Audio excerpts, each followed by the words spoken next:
ought to make any rational government stop. And the fact that this government isn't stopping, well, draw the conclusion. Let me try to illustrate the contradictions, internal craziness of what is being proposed. And I'm going to do that in two ways. I'm going to use what we in economics call supply and demand analysis, a very simple minded approach we teach students as a beginning to understanding economics. And then I'm going to also use the Marxian economics idea of surplus, which gives you insights that the supply and demand apparatus doesn't. Okay, the president says, and has already in the first weeks of his administration, illustrated dramatically that he is going to deport undocumented immigrants, of which the Homeland Security Department of this country says we have somewhere around 12 million, 10 to 15 million, somewhere in there. Okay, let's take a look at what this might mean. Mostly these are undocumented immigrants, are young people of working age. Yes, some of them bring children when they come, but most don't. And some of them bring their elderly, but most don't. These are young men and women who can travel through the desert and take the hardships that are involved in coming here for many. These people all start fighting. So they arrive here and they take the worst jobs.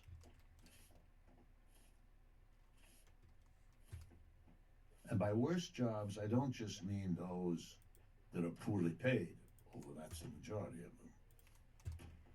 I mean jobs that are dangerous, jobs that are irregular, jobs for employers that are highly unscrupulous much of the time. And the reason they have those jobs is because, unlike a native-born worker, they will never go to the police to complain if they're made to work without protective gear, or they're made to work too many hours, or they're made to work without being given the pay that they were promised when they undertook the job. Employers know that they can get away with this because they've been doing that forever, for time immemorial, which means that the immigrant is particularly profitable as an employee because you can rip them off, basically. And that's one of the reasons that the United States has always welcomed employees, because the employers knew you could do things with them you couldn't otherwise. I could go on. You also cram these people into the worst neighborhoods with the lousiest housing, again, because they cannot and will not complain.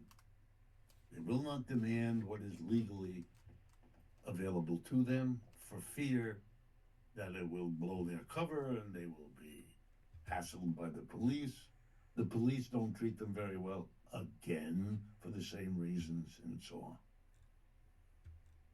So I'm not going to mention what it means to target these people, many of whom have spent years at the bottom of the Oh, it's a jobs pyramid melee. in the It's a United melee States. deviant. Oh, What it okay. means exactly, ethically or So let's sync morally, ability. to pick them up off the street, Huh. put Okay. them in shackles, which is being done now, and dropping them in Mexico or Colombia or wherever you can impose that. The, how this squares with Christian, Jewish, Muslim, or any other religious system I know of, I leave to the mysteries of how human beings are religious, extraordinary. But I'm not going to focus on that. Here's the supply and demand. You are reducing the supply of labor. You're literally taking people who had offered and delivered labor effort, brains and muscles, 8 hours a day or more, across the United States. Millions of them are being withdrawn from the labor market. So the supply of workers is being cut. You know, if you're going to get rid of 10 million people, it's going to make an impact. On the other hand, you're going to impose tariffs, meaning that goods produced abroad will no longer be purchased by Americans because they become more expensive. Mr. Trump has said, and by the time this airs, he may well have imposed 25% tariffs on both Canadian and Mexican goods. And again, I'm not. Wow. That's what he said. And he had promised to do that earlier, so they're consistent. That violates the treaties that were initially signed by Mr. Clinton, the NAFTA, and then rewritten and re-signed by Trump himself in his first presidency with a new name. But it's basically a common market between the United States, Canada to the north, Mexico to the south, and it meant that goods could move between them without tax, no tax being applied by any of the three countries to any of the other. He's abrogating that. He's not having a conference to discuss it. He's not having meetings with the leadership to talk. He unilaterally abrogating, which is the politest way you can put this, violating would be another term, this treaty with our two neighbors. Interesting move. Mm-hmm. I'm not going to talk about that. I'm going to assume it goes through in one form or another. The United States is the major market for both of those countries. Therefore, this is a big blow to them because they're going to see the demand for their exports to the United States drop because an American has to pay his own government, the American government, the tariff, the tax, and that makes it more expensive in the manner I just went through with the electric car from China. So it's going to hurt them. And Mr. Trump never discusses the hurt done to them, deals with them as if they're bad people, and says this is all done because they allow fentanyl to come through their countries into the United States. Notice, the bad guy is the one who allows the movement, not the country to which the movement is directed, because Americans buy and consume that stuff at a record level. Nope, none of that. Interesting. No, Mr. Trump says Oh, I'm it's getting also cursed. his God mix damn it. to reshore America, right? Because if it's too expensive to bring the object from Canada in, or from Mexico in, the hope is that the producer will come back to the United States, make it inside, because then there's no tariff that's applicable. All right, I'm not going to discuss the obvious, and I'm glad you're smiling because it really is childishly obvious that a producer in Canada or Mexico would be nuts to come here right away because he doesn't know how long Mr. Trump will stay with this policy.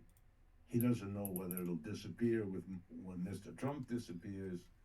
And it's very expensive. So, we also don't know whether the company affected like this will leave Mexico and go across its southern border into Guatemala, another place which doesn't have a tariff, but then it can't risk doing that because Mr. Trump will put the tariff on against the Guatemalan goods.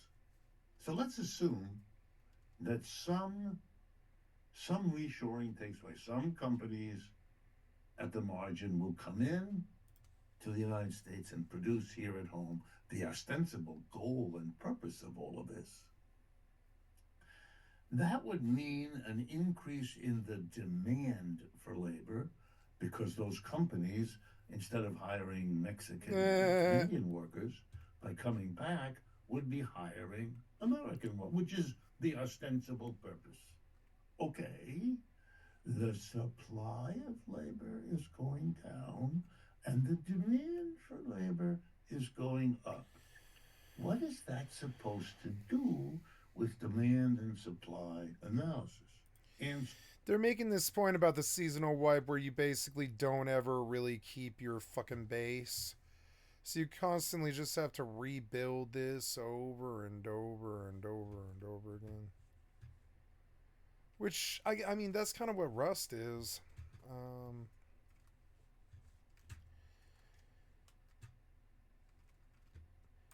I don't know. I've just seen everything there is in 76. Like, I don't know.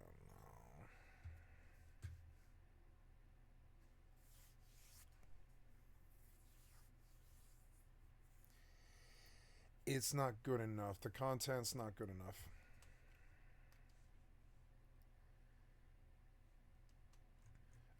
I mean, not in this game, but I'm thinking about Fallout 76, and the content's not good enough.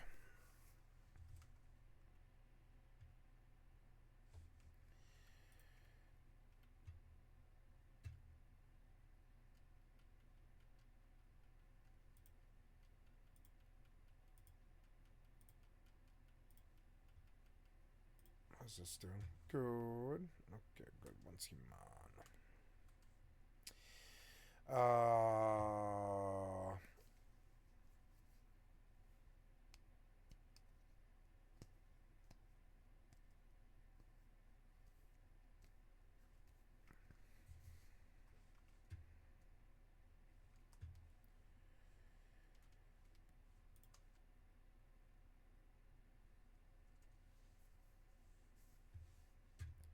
It's hard to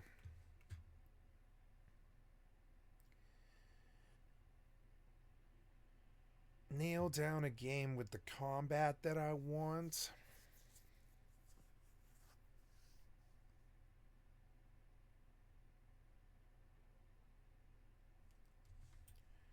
It like really is. It's hard to nail down.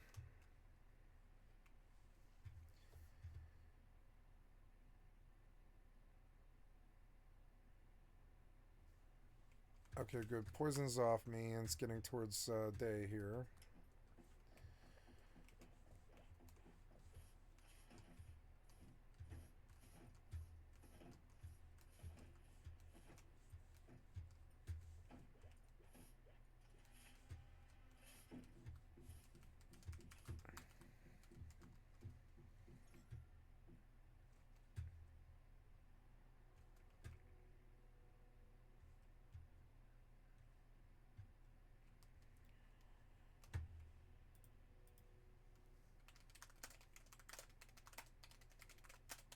Right.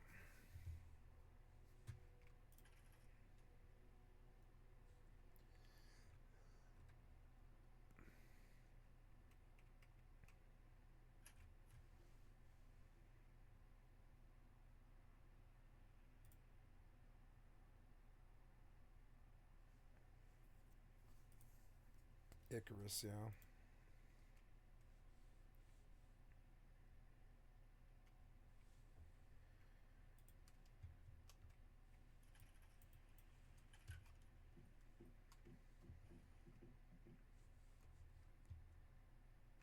Oh, I'm just gonna get cursed again.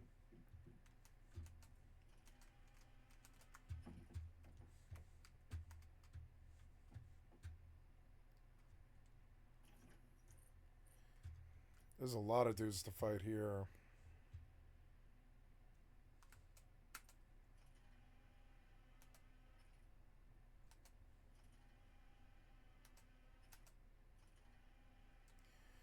Time to test out my new thingy. Oh no, I'm gonna break. Well, there's that. Cute. Now I can fly on the crow again, I think. Oh no, I still have the drone. I don't know. Whatever.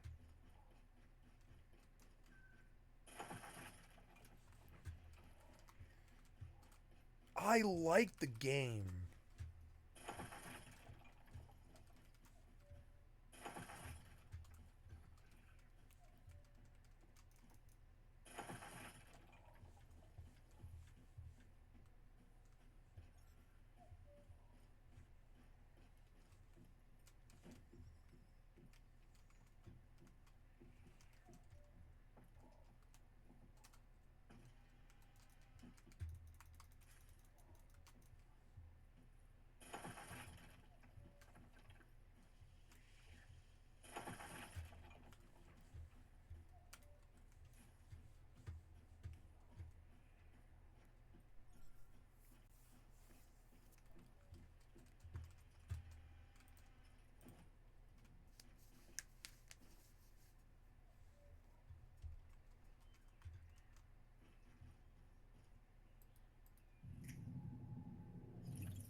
That hurt pretty bad.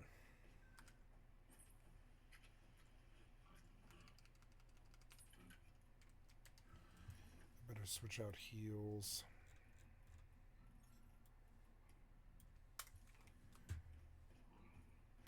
And I'm like full.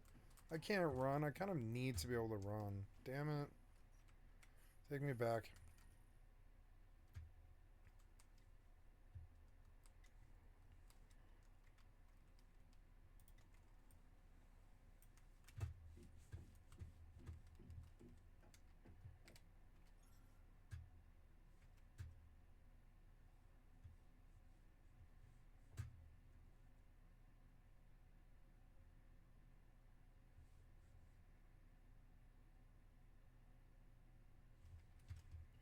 I'm too full.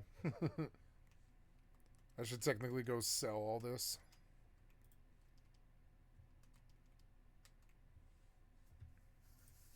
So it's gonna. How long have I been doing this for? 8 hours. Okay, cool.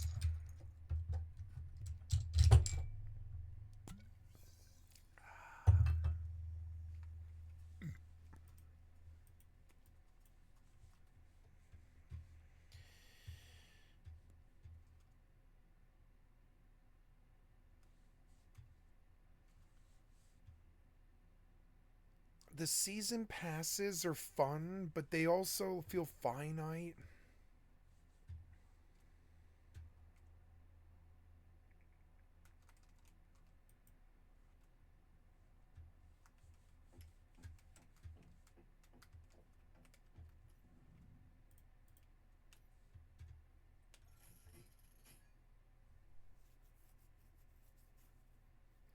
Adhesive, rubber, cotton.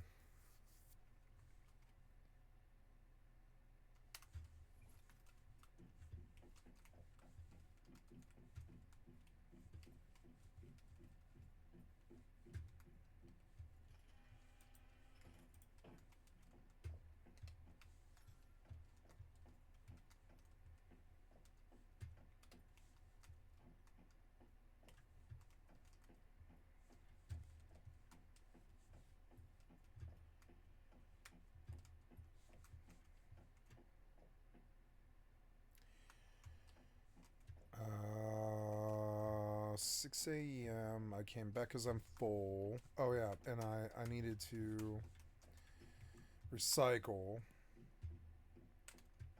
which I did. Okay, good. Then we come over, and I'm gonna take food to the place. Yeah, but all this stuff should go in there.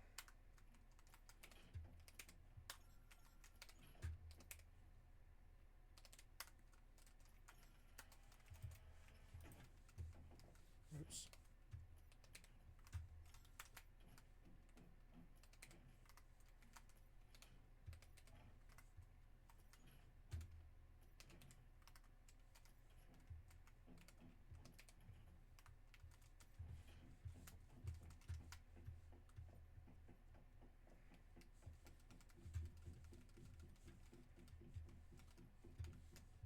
Engine's so good.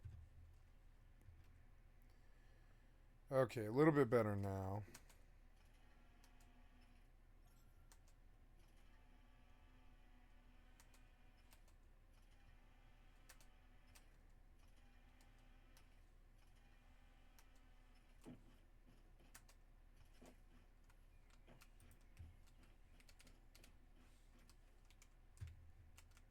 Oh.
That's another abandoned robot.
Whoa.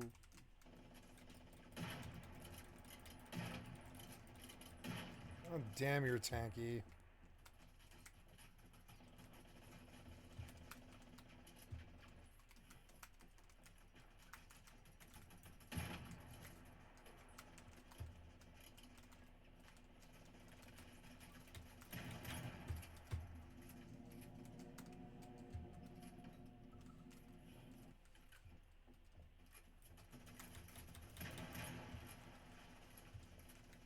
15 minutes. Oh, I have a timer. Okay.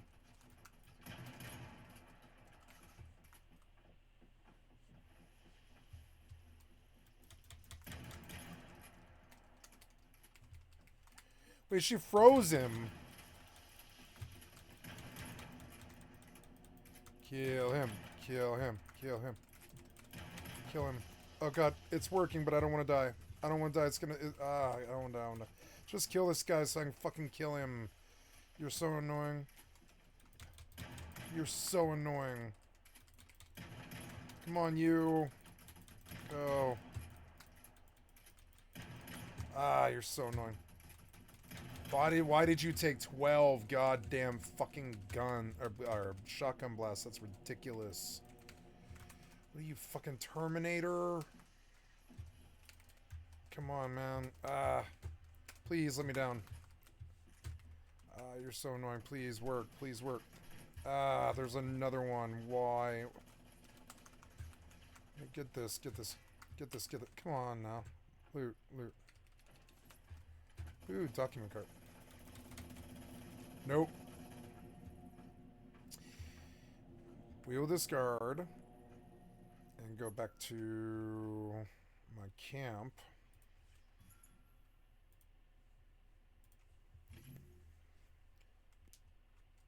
No, I do like this game the best. It's just like, you know, but I think about like what other game could I be playing in the background when I'm stuck doing like lunar.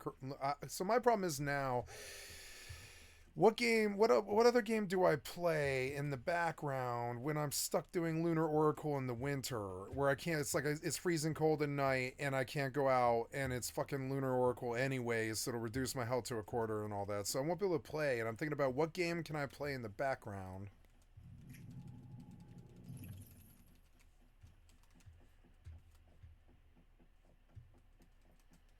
I mean, she didn't kill him, did she? There's no way she did. No, she didn't kill him. There, by the time... Whoa, what happened there? That was weird. There we go. He can't reach me if I'm, like, up. Yeah, if I'm up and I'm shooting him, maybe I can... Oh, goddamn. Get up. Oh, at least I don't have the drone anymore. Yeah, if I can get up, he's probably not that hard. And she'll help me. Gotta be able to hit him. I don't see him. Yeah, like, if I could get from this roof to that roof, but I don't think I probably can. I don't know. Can you jump that thing? No, you can't reach that. I see now the drone has its own uses, but it's annoying to get rid of it. I can shoot him and then come up here, I guess. That's another valid way to do this. Fuck this guy, I'm just gonna keep shooting him.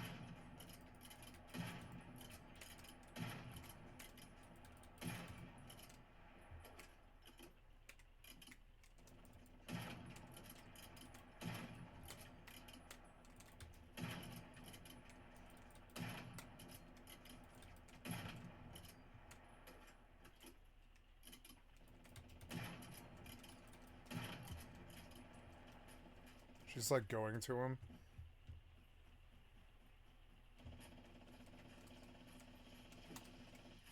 Why would you jump and get that?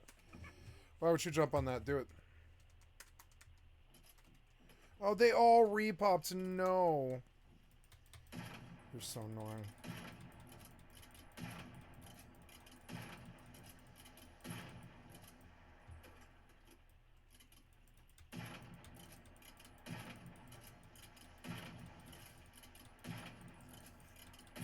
You're so annoying. I think the other one's better. I don't know. This makes it easier, though. Fucking stupid tanky dude. I think the other one's better because it just outright kills it faster, maybe. But I don't know. She neutralized the threat, which is maybe better. He's more of a he doesn't buff melee. She freezes. Oh, yeah, go away. Oh, cool. I got a nice Eclipse Cortex out of that. It's been raining for like 8 hours. Ooh, ooh, oh. Ooh, there's a box.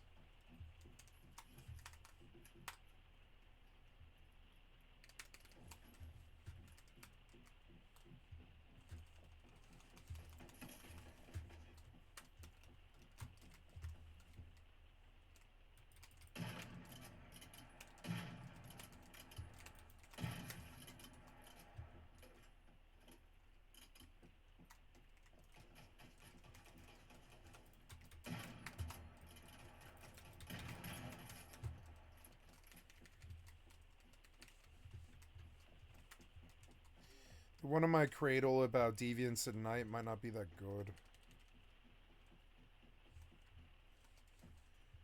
Oh, I have like a 15-minute NVIDIA timer. I think I've got to go log before it just logs me out mid combat. So I'm just gonna warp back now. It was a good run though. Fun to clear it. I like this. I like this little station. It's a fun little station. Yep. Okay, so yeah, I guess I've been playing this for that long, huh? Yeah, I guess I have been. I've just been like playing this. It hasn't logged out. I've been playing it as a main. It can keep my interest, and that's what matters, I guess. Exit game. Yeah. I believe I will begin to cook my dinner, which will take just a minute. I had to do the 8-hour NVIDIA relog anyways. Yeah. Oh, just gonna scan down here and do some boxes.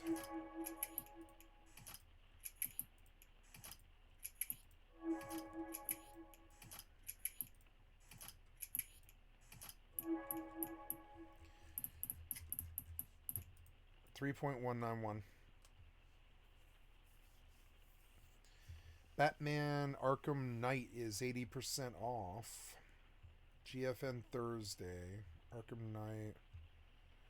Arkham Asylum is worth some if it's cheap. But what I mean, what is this? Select the game store, Steam. Oh yeah, what's on sale right now? Ark Survival Evolved is 45% off. Daisy is 50% off. Left 4 Dead 2 is 90% off. I own that already. Just looking around. I want to see all.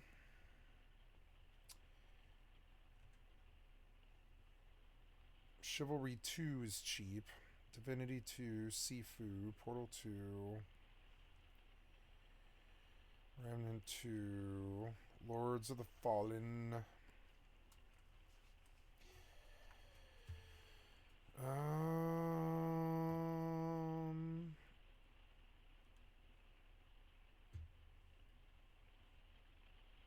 Darkest Dungeon, Maneater, Deathloop. I heard Deathloop might be good, but I don't know. I kind of doubt it. Postal, Rage 2, Mech Warrior, Alleyway Remake Remastered, Blazing Sails. What is Blazing Sails? Is it a pirate game? Fast paced, game modes, weapons, and ship types. Nope. The Angler. Going Medieval is 25% off. What's that? I would say RTS. Okay. Or a builder. Battletech, Gloomhaven. Just glancing through, see if anything kind of. They really want people to play Biomutant, and I never did play this game. Melee shooting and mutant ability, and yeah, the combat looks strong, but I don't know. I don't know. Farted. Yeah, there's nothing's jumping out too much. Neon Abyss, Cosmic Shake, Magica 2. I liked Magica 2, though it is isometric. Back when I was willing to do that. Alex 2 is cheap right now. I shouldn't look at games because I don't want to buy any games, honestly. So, I'm going to get back in, I guess. Wait, what happened here? Yeah. So, go back and... Yeah.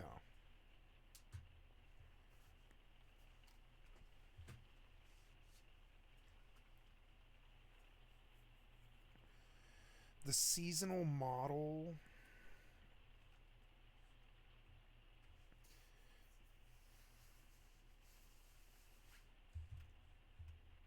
is not so good. Wipes and seasonal models are not so good. Siege of Sulfur.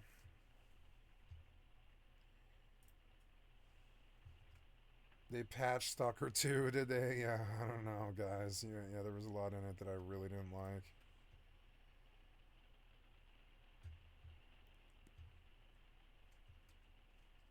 Oblivion, Kingdom Come Deliverance, No Man's Sky Worlds Part 2. Diablo 3, World of Warcraft, Gothic 3, Icarus, Throne of Liberty. I haven't played Throne of Liberty in a while, but see, it doesn't have what I'm looking for.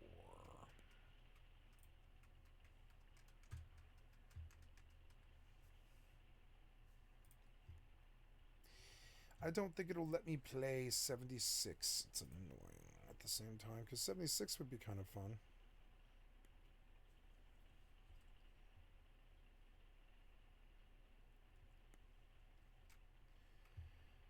But no, I've seen all the content. All it is just another battle pass on a different game. What is Legacy, Steel, and Sorcery?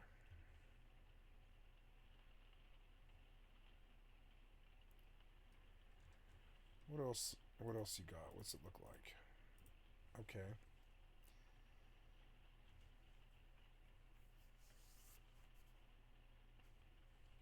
I'm fond of Arkham Asylum, but I don't ever want to play it again.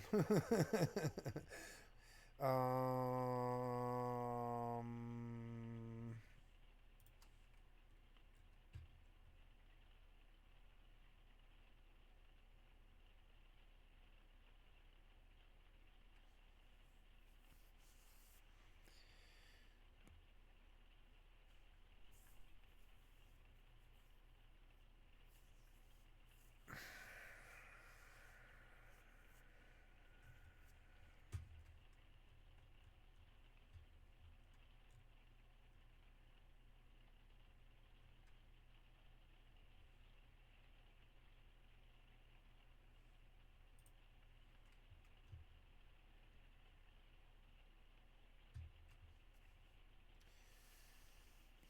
PAX Day is on GeForce Now. You know, I returned that game. I wonder what the reviews of PAX Day are looking at right now. It does fit the mold, but I mean, I don't know. It doesn't have the combat that I want, though. No, this is the game I want to play. I know it is.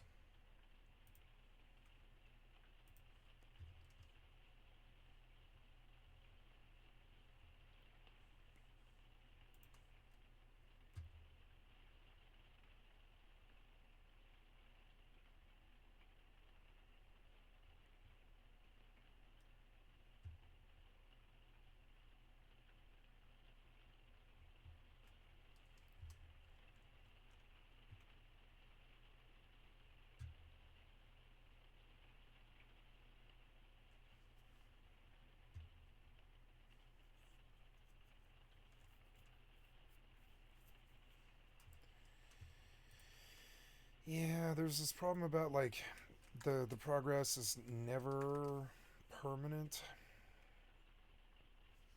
Like I feel like Horizon's gonna be around for a long, long time.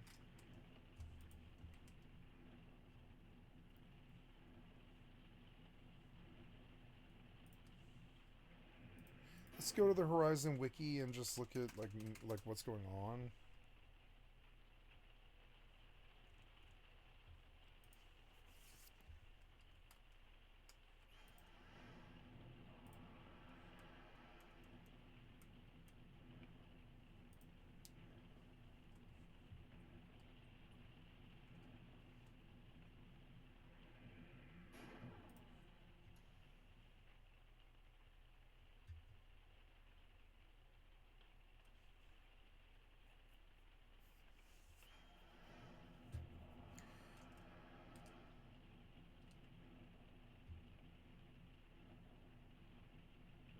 7 o'clock. 126 territory growth. Oh yeah, is Prismverse always quick growth? Maybe I would prefer Prismverse then.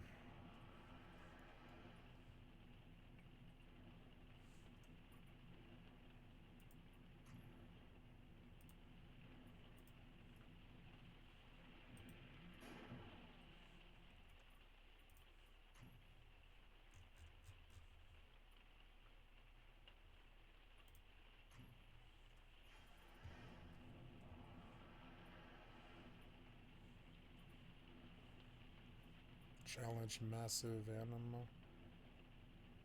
Spectacle collaboration. Oh, there is visual. Oh, I see. Okay, so this will start on 2725.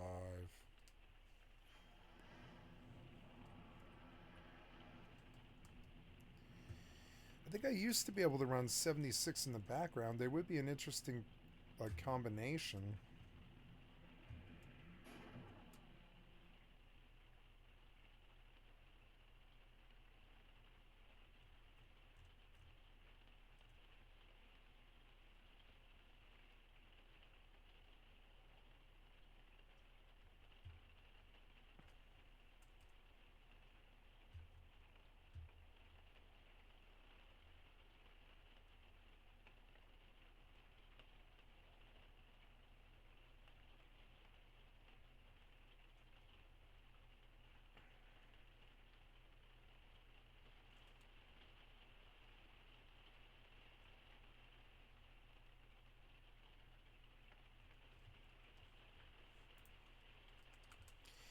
Yeah, games that don't end.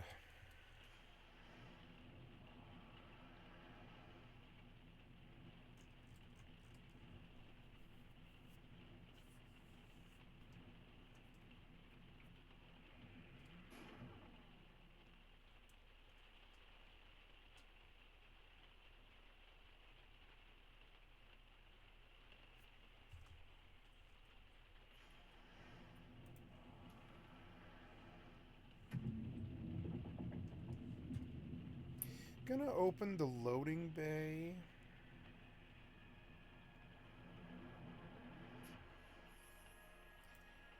I'm gonna pin this from the bar because I don't think that game is as good as I thought.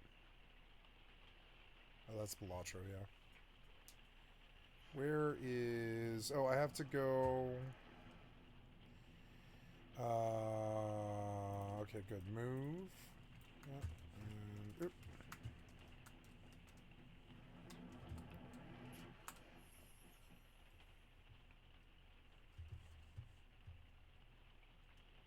I'm gonna take a new... Wait, get back up. Yeah. I'm gonna take a new blueprint of this house because it makes me nervous. Because, like, yeah, did I do changes in here and did it save it? I think it saves the changes, but it doesn't save the blueprint. So, yeah. So, yeah, I do want to blueprint again. We're going to do a new house blueprint for 216. 21625. 21625. Confirm. Okay, good. Seems better on a reload, like a better on a reload. Like the game might have a slight like memory leak, but I don't know. Should repair my guns here. Oops, I have the camera where it's blasting me. There we go. Oh yeah, that thing.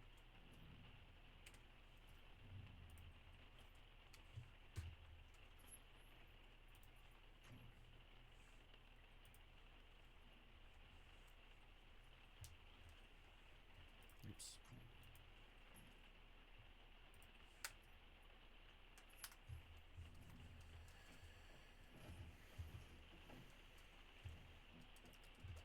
It's an interesting thing, but I don't think it's as cool as the as that thing is.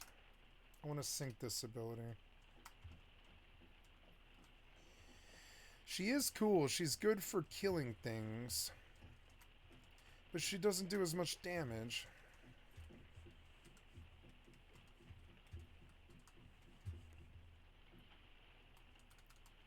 Could go down in that place now. I could get much, much closer, I suppose, and just jump in. Could even snipe them, maybe. Get some kills. I should cook something to eat. I'm rather hungry. So I will be right back. Just gonna throw something on to cook.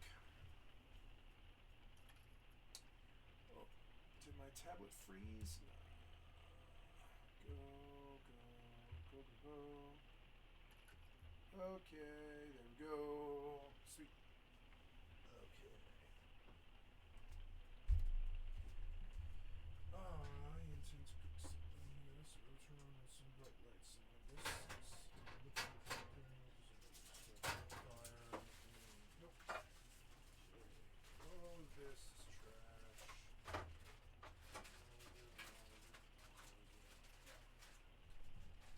Into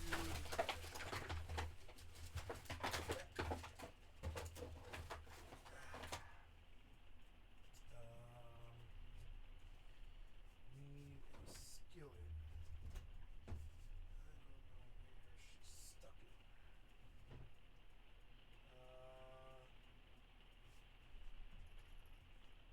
Skillet. You know, I changed my mind. I don't think I want skillet tonight.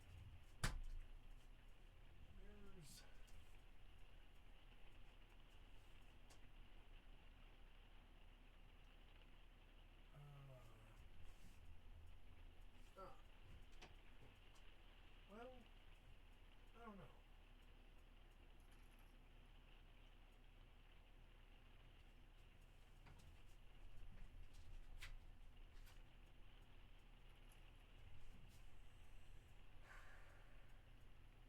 Yeah, I'm gonna make this skillet. I'm gonna do the skillet.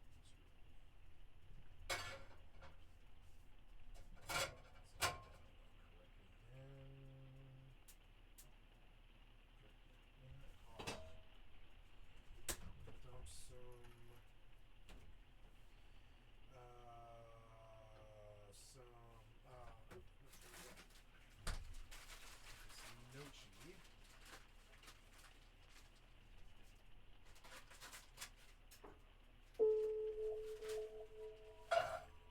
Good.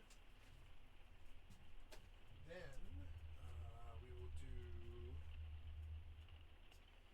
a bunch of Classico. Just half the Classico.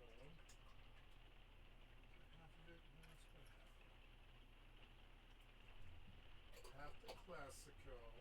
And some blue cheese. Add more blue cheese? No, I don't. It's okay.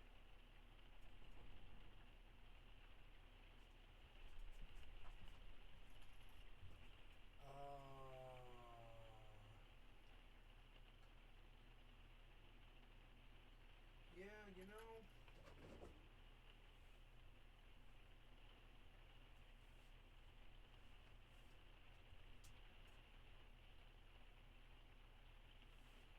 Yeah, I'll just go the whole 9 yards. Sweet. There we go.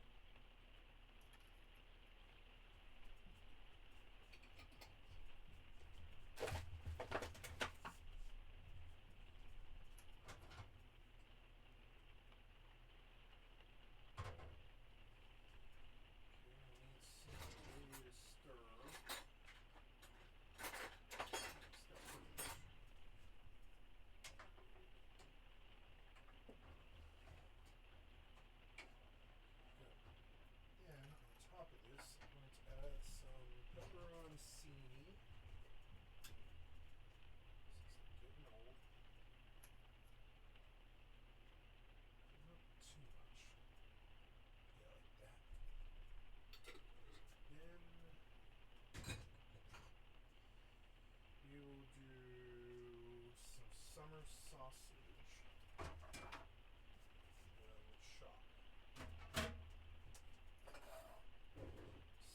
sausage.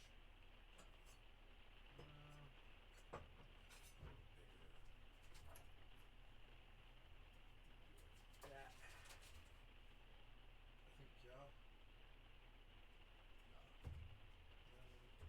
Oh, well. Probably better off the tree. So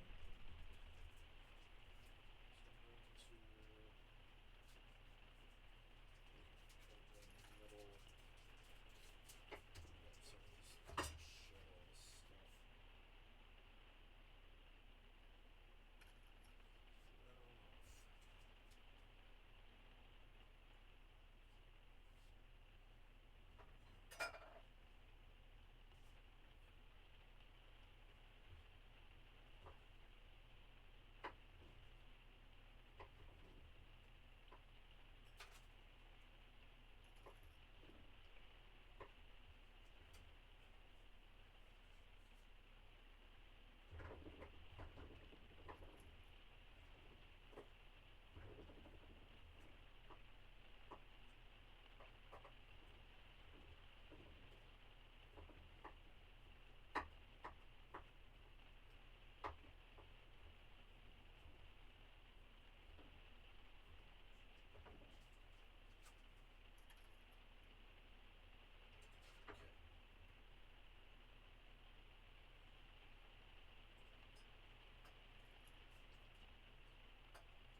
Okay, then I will have another.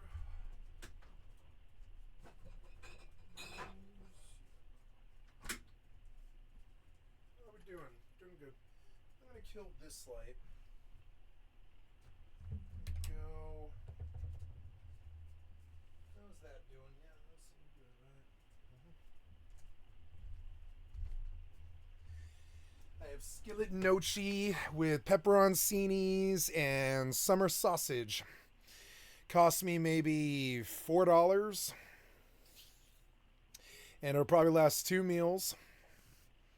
It's gonna be amazing. It's got protein and tomato, like really good Costco tomato sauce and stuff. Probably like $4.50, $4.75 after tax, and it'll cover 2 meals.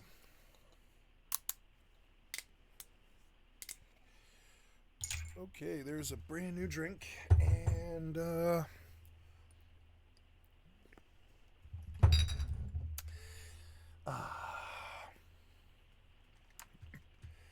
now it is 8 p.m. of course, which is annoying.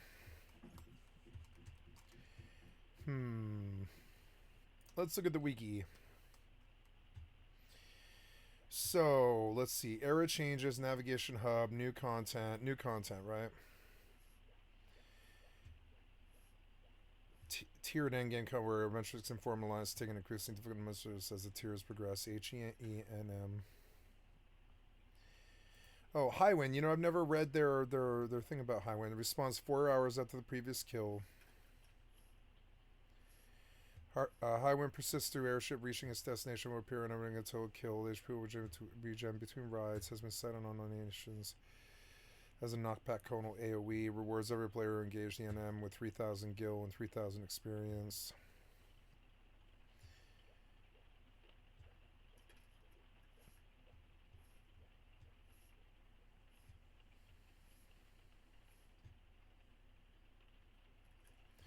So you can do Highwind for 3,000 3k gil and 3k XP, but it takes like 15 minutes. 3k XP is like a level though. For a hardcore character, that's not bad. It's good to know.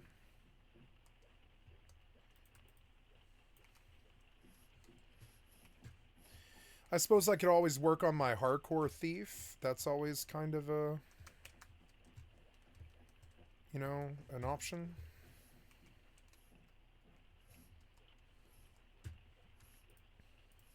Gonna go back. I want to look at several reviews. First one being Soul Mask review. Oops.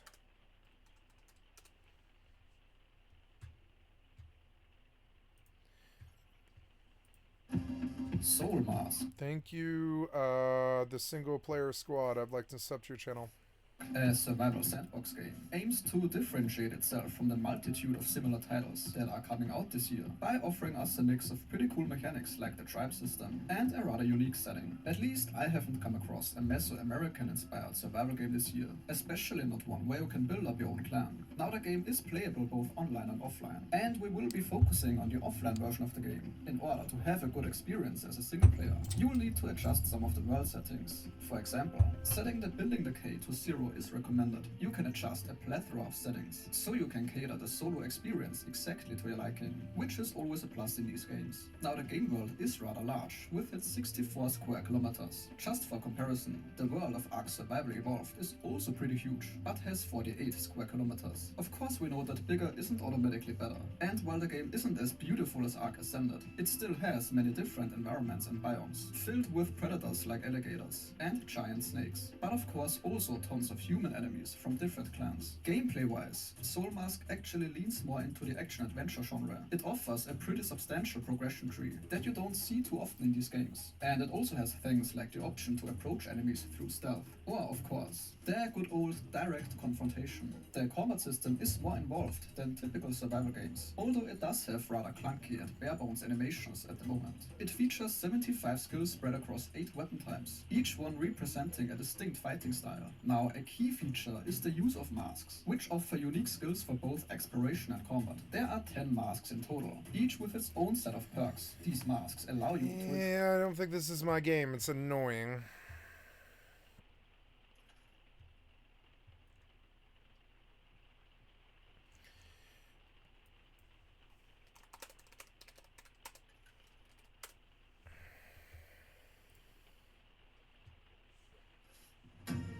Survival games are one of the most immersive. Thank you, Now Gaming genres Time. on I'd the like to sub planet. to your channel. Punch a tree, grab a rock, collect whatever the heck plant fiber is, and quickly cobble together an eggs. 2025 is shaping up to be a pretty strong year for new survival games, and you're gonna need something sharp to hack your way through them. So take a look at the insane new upcoming survival games that will come out in 2025.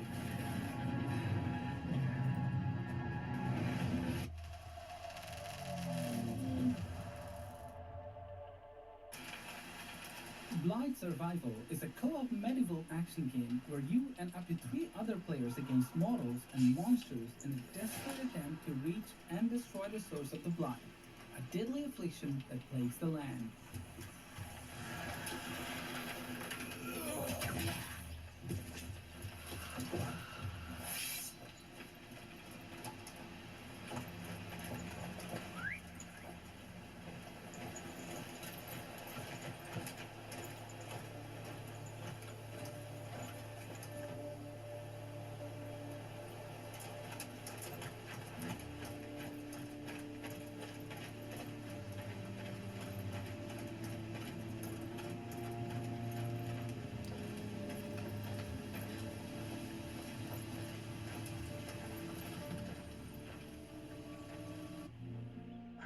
Jurassic Park Survival, a first-person action-adventure game with stealth elements based on the Jurassic Park license. Played as ancient scientist Dr. Maya Joshi, who was unable to evacuate Isla Nublar. In this single-player game, discovers the never-before... Yeah, I'm not too interested, actually.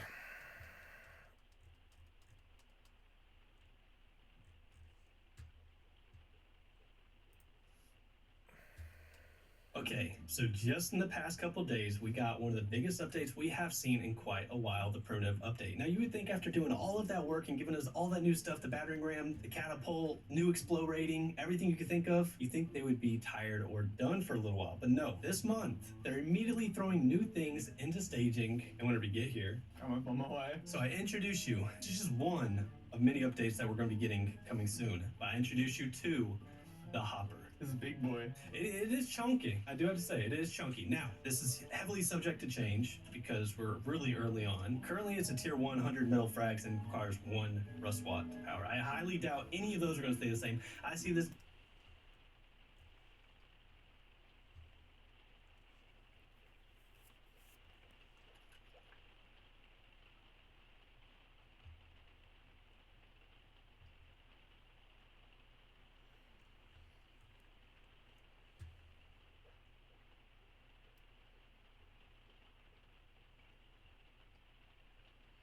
So there's a new Shadow Frax, but yeah, I don't know.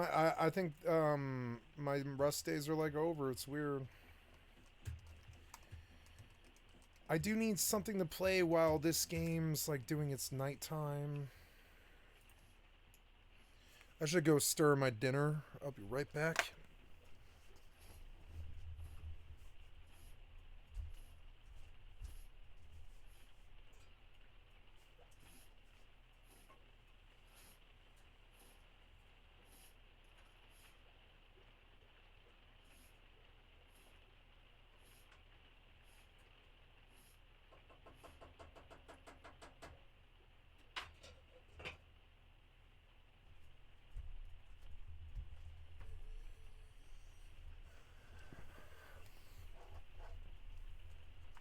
Cluster shutdown.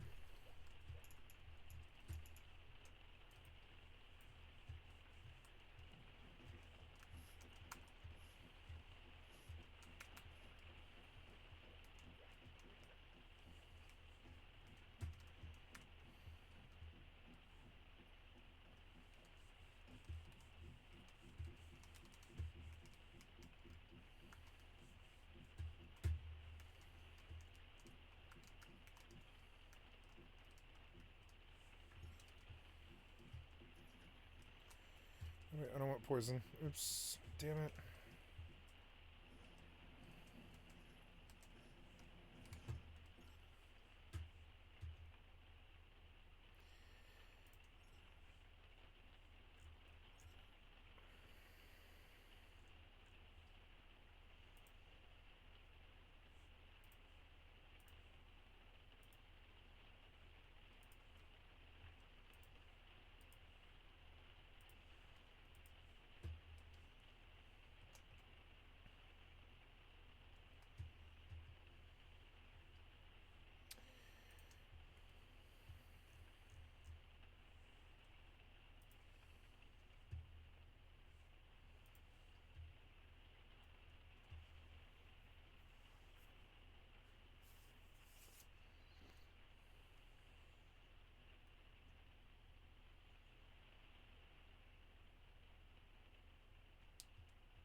Yeah, maybe my hardcore character, like, what's stopping me, really?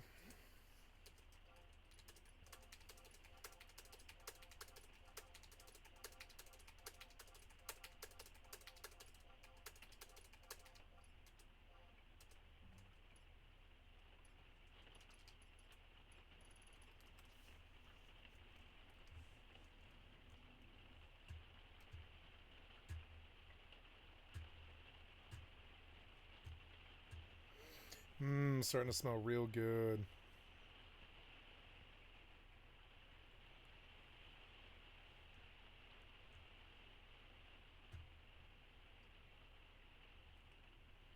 I like Classico tomato sauce.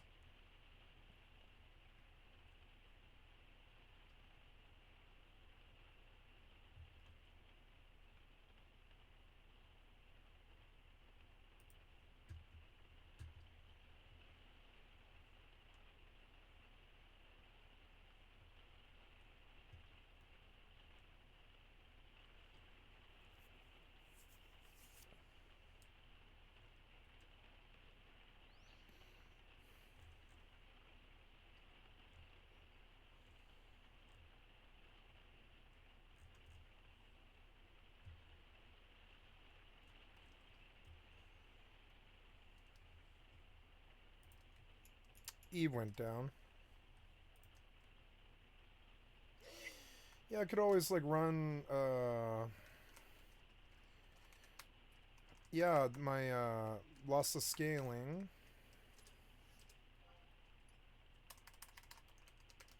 And just switch over to hardcore at will. Maybe that would be a good thing to do while I wait for like Once Human's like night to end or whatever. It's hard to dual wield.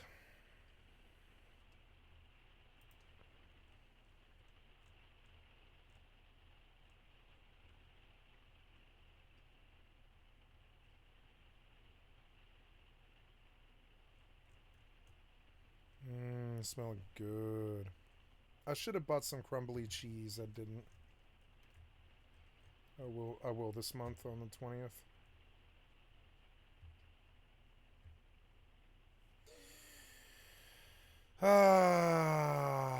You know, it's been a bad week, but I gotta say, getting the resolution was good for my heart and soul. It's annoying.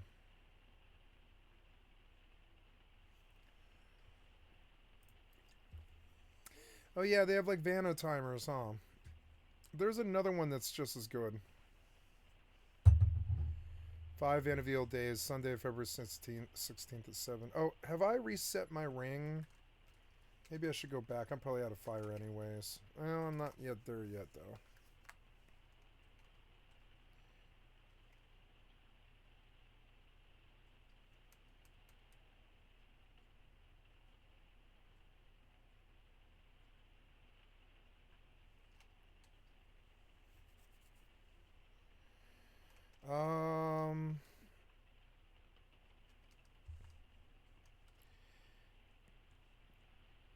Yeah, I went to go kill ghouls, which is hard to do.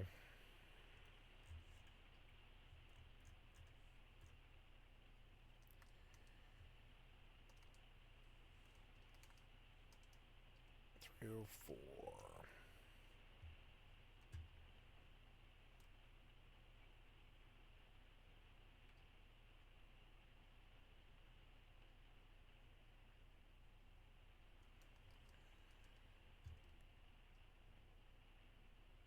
Can't get this game on GeForce Now. I think this is a good game for GeForce Now. This just shows off the capabilities the best. Needs something in the background that will play well.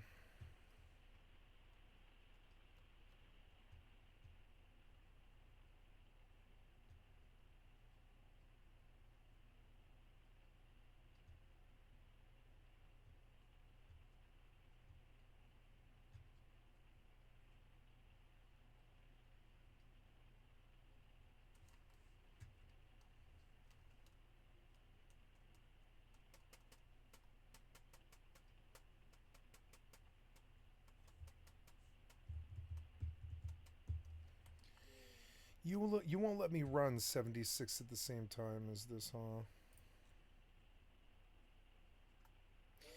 I like this conversation, but the chat's too small.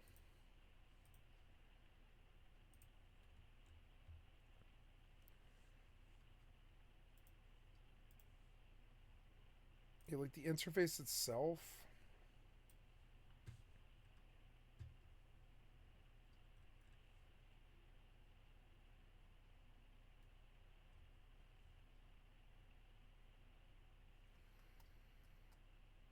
I'm gonna stir my dinner.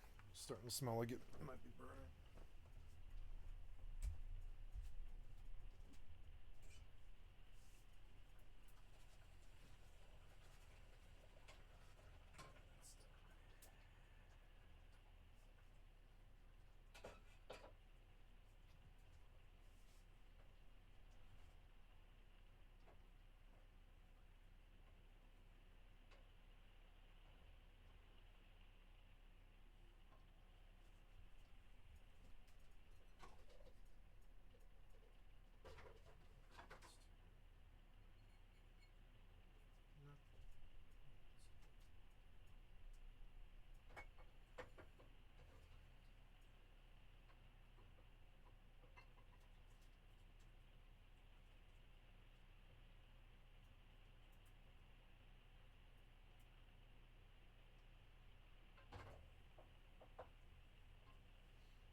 Okay, I finished my dinner. Just gotta let it cool down. Wait, like, not the in-game, but I'm looking for the web browser, like, toolbar preferences or whatever. No, I don't see what I need.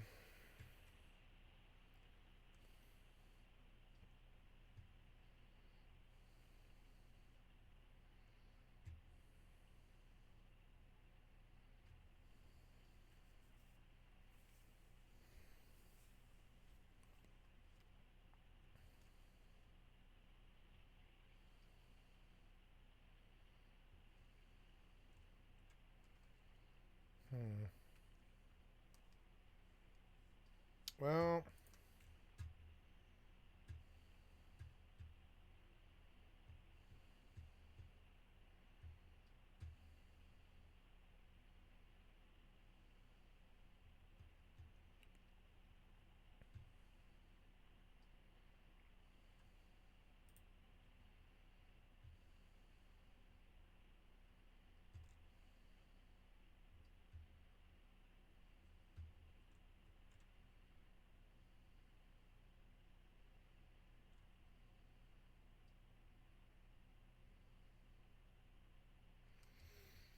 they're right about that.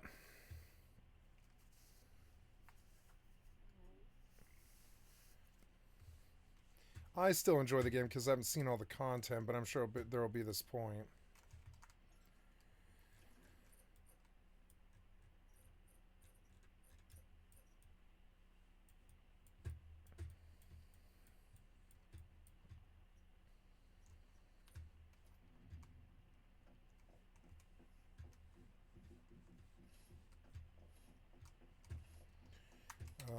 So, yes, I have to recycle.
Let's look at PAX Day in 2025.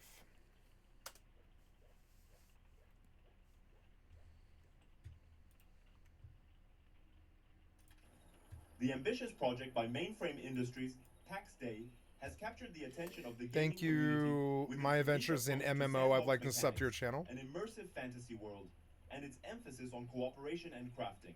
Although the game began its journey with high expectations, it remains in development, with many of its promised features still in the planning or early testing phases. Below is a brief overview of the current state of the game as of early 2025, its core mechanics, and the developer's future plans. Players currently have access. Fucking terrible looking, in my opinion. Notice he doesn't even mention the combat. It doesn't even come up. Timon Kim talking about PAX Day. Uh-oh.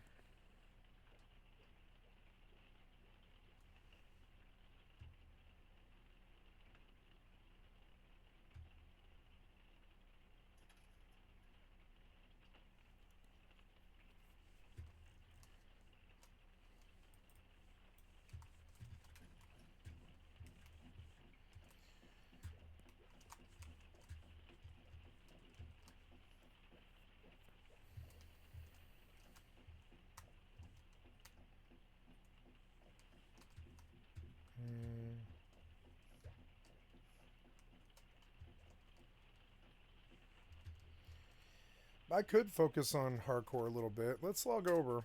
One of the nice things about that is I don't have to do anything. I can just fucking log. Just log right to it. Maybe I should go to Dunes and flag and see if I can't get a ghoul.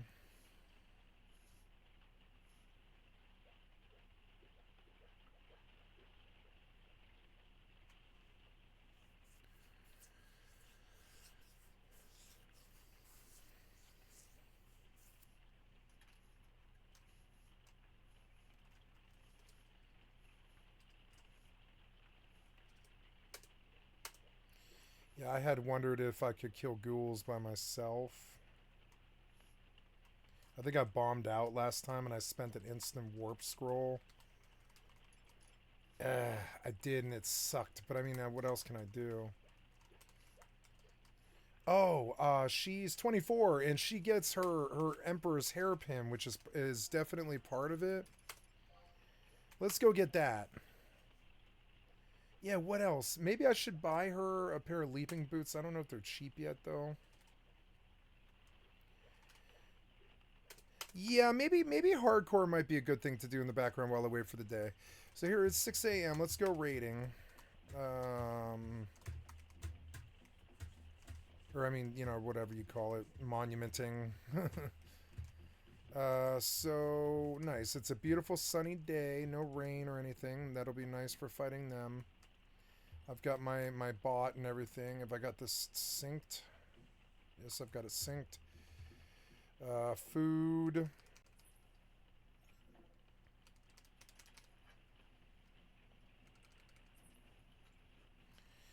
You know, meds are kind of a concern. Maybe I better deal with that.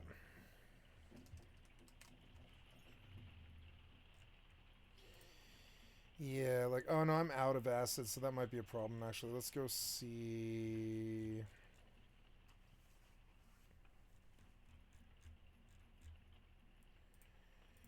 activators, but it's like I'm out of acid. You can't make these, or what? Activators, insufficient materials. Of what? What's the last thing? Oh, water? Oh, boil water. Oh, okay. I have to boil some water? Oh, okay.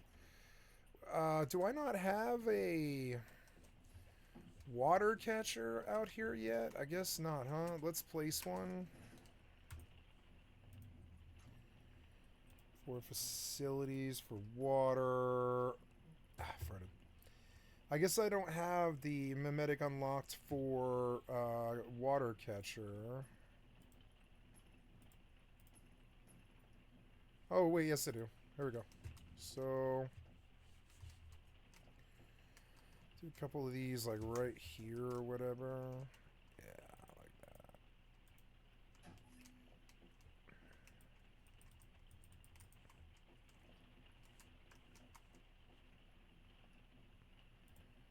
Yep.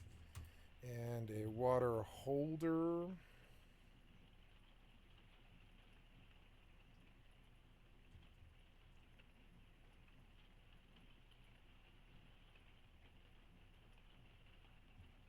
A logging platform. It requires someone to operate. Mining platform. Large water filter. So what I don't have is water storage. Oh no, storage facility. There we go, water tank. Okay, good. So now we have preps for water, but I fucked up and I have to go to the closest river. That's okay though, because there is one over there. Nice, beautiful day.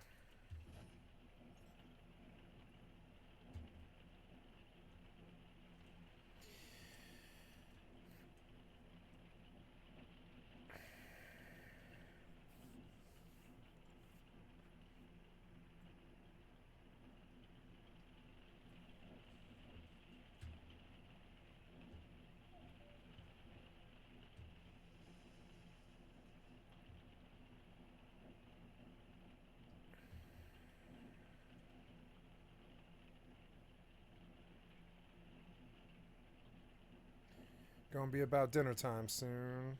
I gotta pee. I flew for a while, but I mean I made it to the river.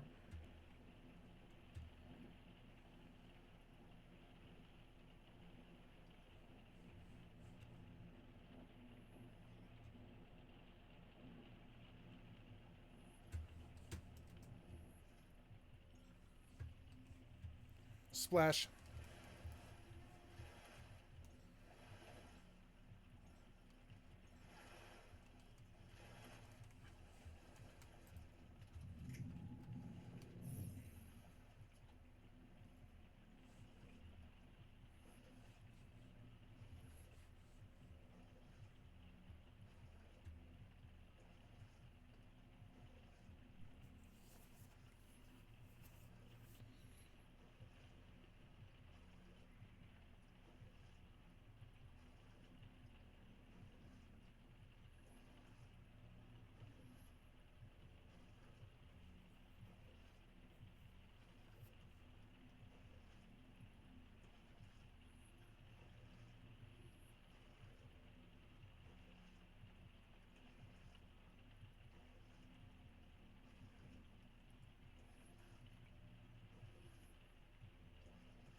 Ooh, beets.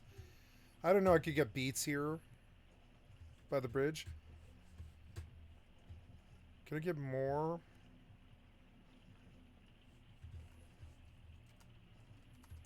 Okay, that should be enough. Ooh, beets. Let's look around for more beets. Is there more beets? Ooh, beets? No? Beets? No? Oh. Would you like some chicklets? Beets? Beets?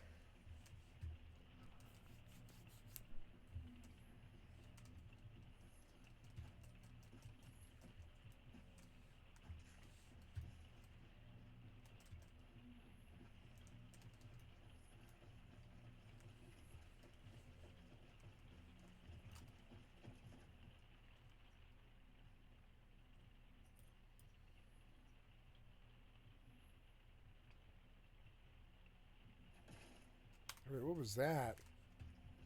Oh.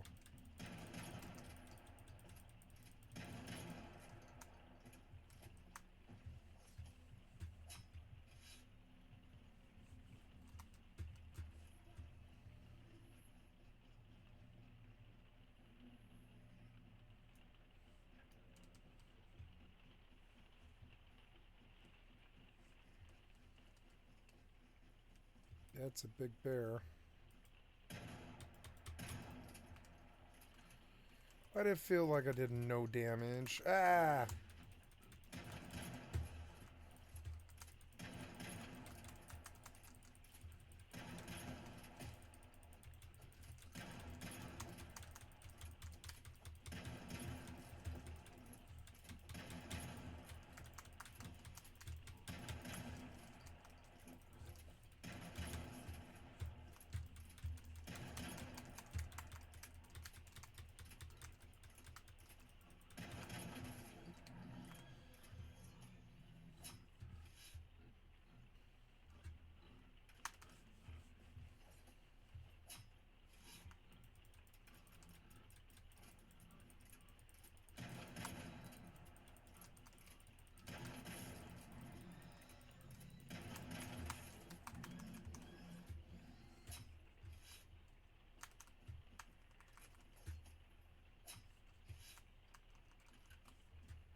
Okay, dinner time.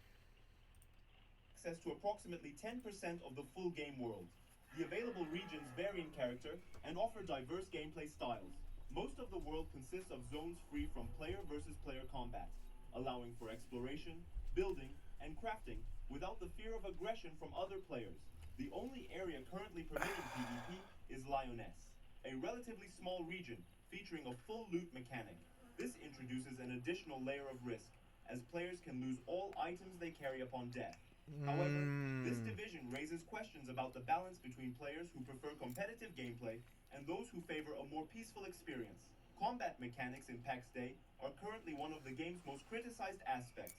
The system feels simplistic and lacks dynamism, which can deter more demanding players. The limited variety of available abilities and the repetitive nature of battles make combat unsatisfying. Although Lioness adds an element of risk, players are expecting more developed systems such as sieges, faction battles, or more complex and diverse character abilities. Improving this aspect could significantly enhance the game's appeal. The game's economic system is still in its infancy. Gold, obtained from humanoid NPCs, serves as the foundation of the economy, but the lack of more advanced mechanics limits its depth. While players can use markets to sell their items, the absence of buy order functionality restricts trade dynamics and player interactions. Furthermore, the current method of finding items on markets is seen by many as unintuitive. Players must physically visit each stall to check what is available and at what price. However, the developers are considering a solution that could greatly improve the convenience of Yeah, trading. an auction This house, proposal you would fucking allow idiots. players to remotely browse a list of items for sale in their region, along with their prices from anywhere in the region. Upon finding an item, Nope, it's an empty husk, empty fucking husk.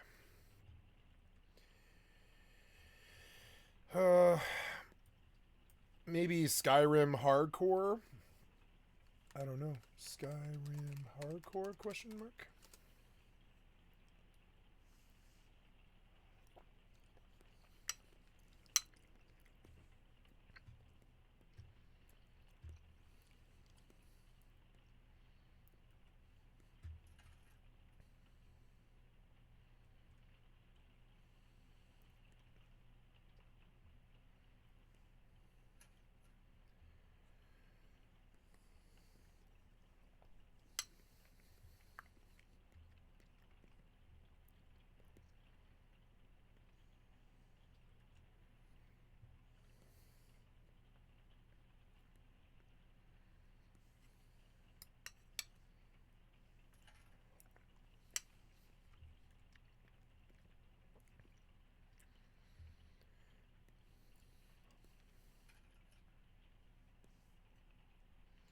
Oh my god.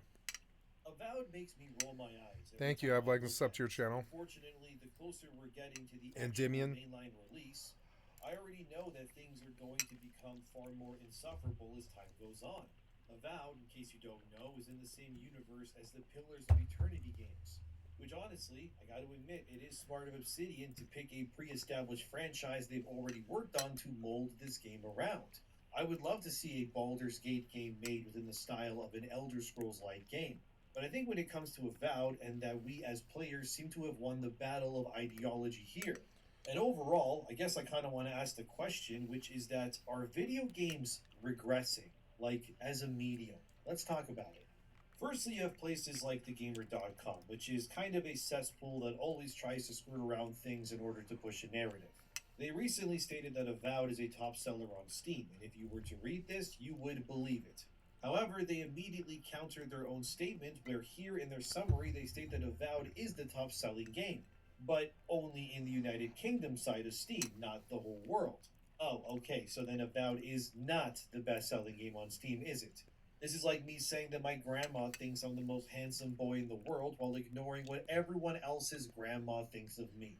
But maybe this analogy doesn't work because both my grandmas are dead. Anyway, moving on. It is interesting to see how websites are trying to run damage control already for Avowed like this.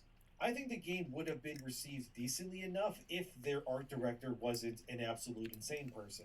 The same guy who said that he wants to replace all white people with black people at Obsidian, as if this somehow would make the gaming industry better.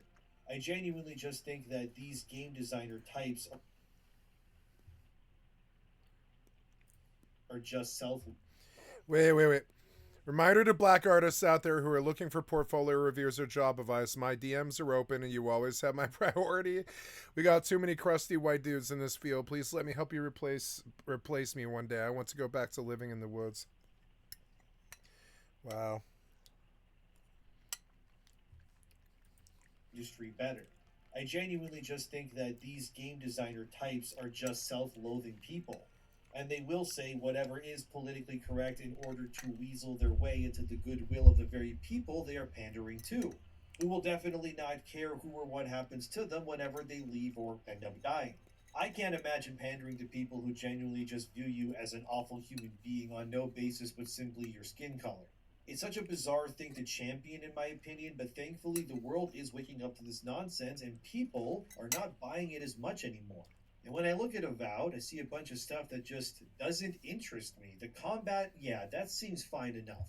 Mostly because it's just Skyrim with guns, I guess. But then you have weird characters like this thing here, which somehow has a mustache on top of its overgrown furry face. Yeah, this You know how hairy you have to be to grow a mustache over an...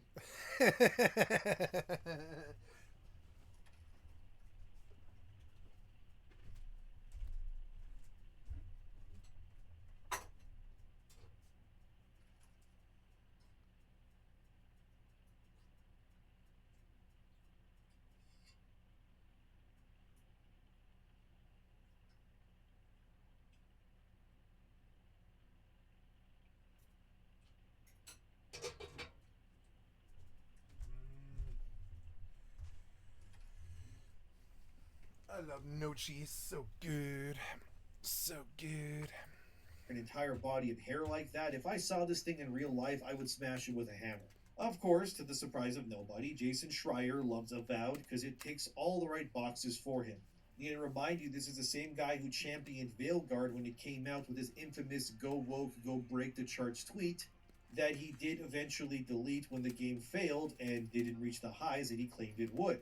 We see you, Jason, you're trying to be slick, but it isn't working. But what's extra funny to me is how a few months back, the art director of Avowed tried to paint Elon Musk as a bad guy because Elon claimed that pronouns in a fantasy game were stupid.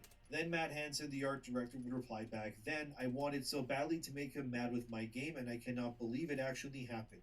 Just wait until you see the default, you sad little shit." So Matt Hansen confirms that he deliberately wanted Avowed to anger people like Elon Musk with their integration of pronouns and whatever else in the game. Not a good look, I know. But it's very obvious that between then and now, Obsidian has absolutely realized that the political climate of the world has definitely changed. Because Avowed is in early access right now. People playing it have confirmed that, as you can see right here on screen, that Avowed now has an option when you make your character to completely disregard and remove the pronoun options from the game entirely now. I know this pissed off Matt Hansen badly, since he spent literal years pushing for this slot to be in the game. Some people might look at this and go, well, this is Obsidian caving into Gamergate. They are giving you what you want, so is the game now worth playing? The jury is still out on that one if you ask me. Whether I play it or not, it wouldn't be anytime soon, since I'm a PlayStation player primarily anyways. So I can't exactly play Avowed when I want to at launch anyways, but it doesn't bother me because I'm drowning in games right now to begin with. That being said, seeing these types being forced to implement features that completely remove the very things they added to own the chud, so to speak, is very validating and honestly hilarious if we're being honest. Unfortunately, there's not an in-game option to make Avowed not look like a mushroom-infested nightmare of a game. I think despite it being a first-person Elder Scrolls-like game, the end result is just still not my cup of tea solely based on how everything looks. There's this very, how do I put this, storybook but kind of goofy look to everything in the game from the previews. And personally, I'm kind of over this look in games already, and I yearn for a far more serious, darker tone in my fantasy RPGs going forward. Maybe it's just because I'm getting older and my knees crack when I walk, but I'm just not as interested in stuff that looks like it's full of animatronic Furbies with mustaches. The entire art design of this game, which unironically was shepherded by this Matt Hansen guy who clearly hates people like me, is probably going to be the major reason why I avoid Avowed entirely anyways. I just simply don't like how it looks. Again, will I try it when it comes to PlayStation? I don't know, but my gut reaction right now is that it kind of just gives off that Tiny Tina Wonderlands look kind of, but it's also mixed with Fable, but like that new Fable look, if that makes sense.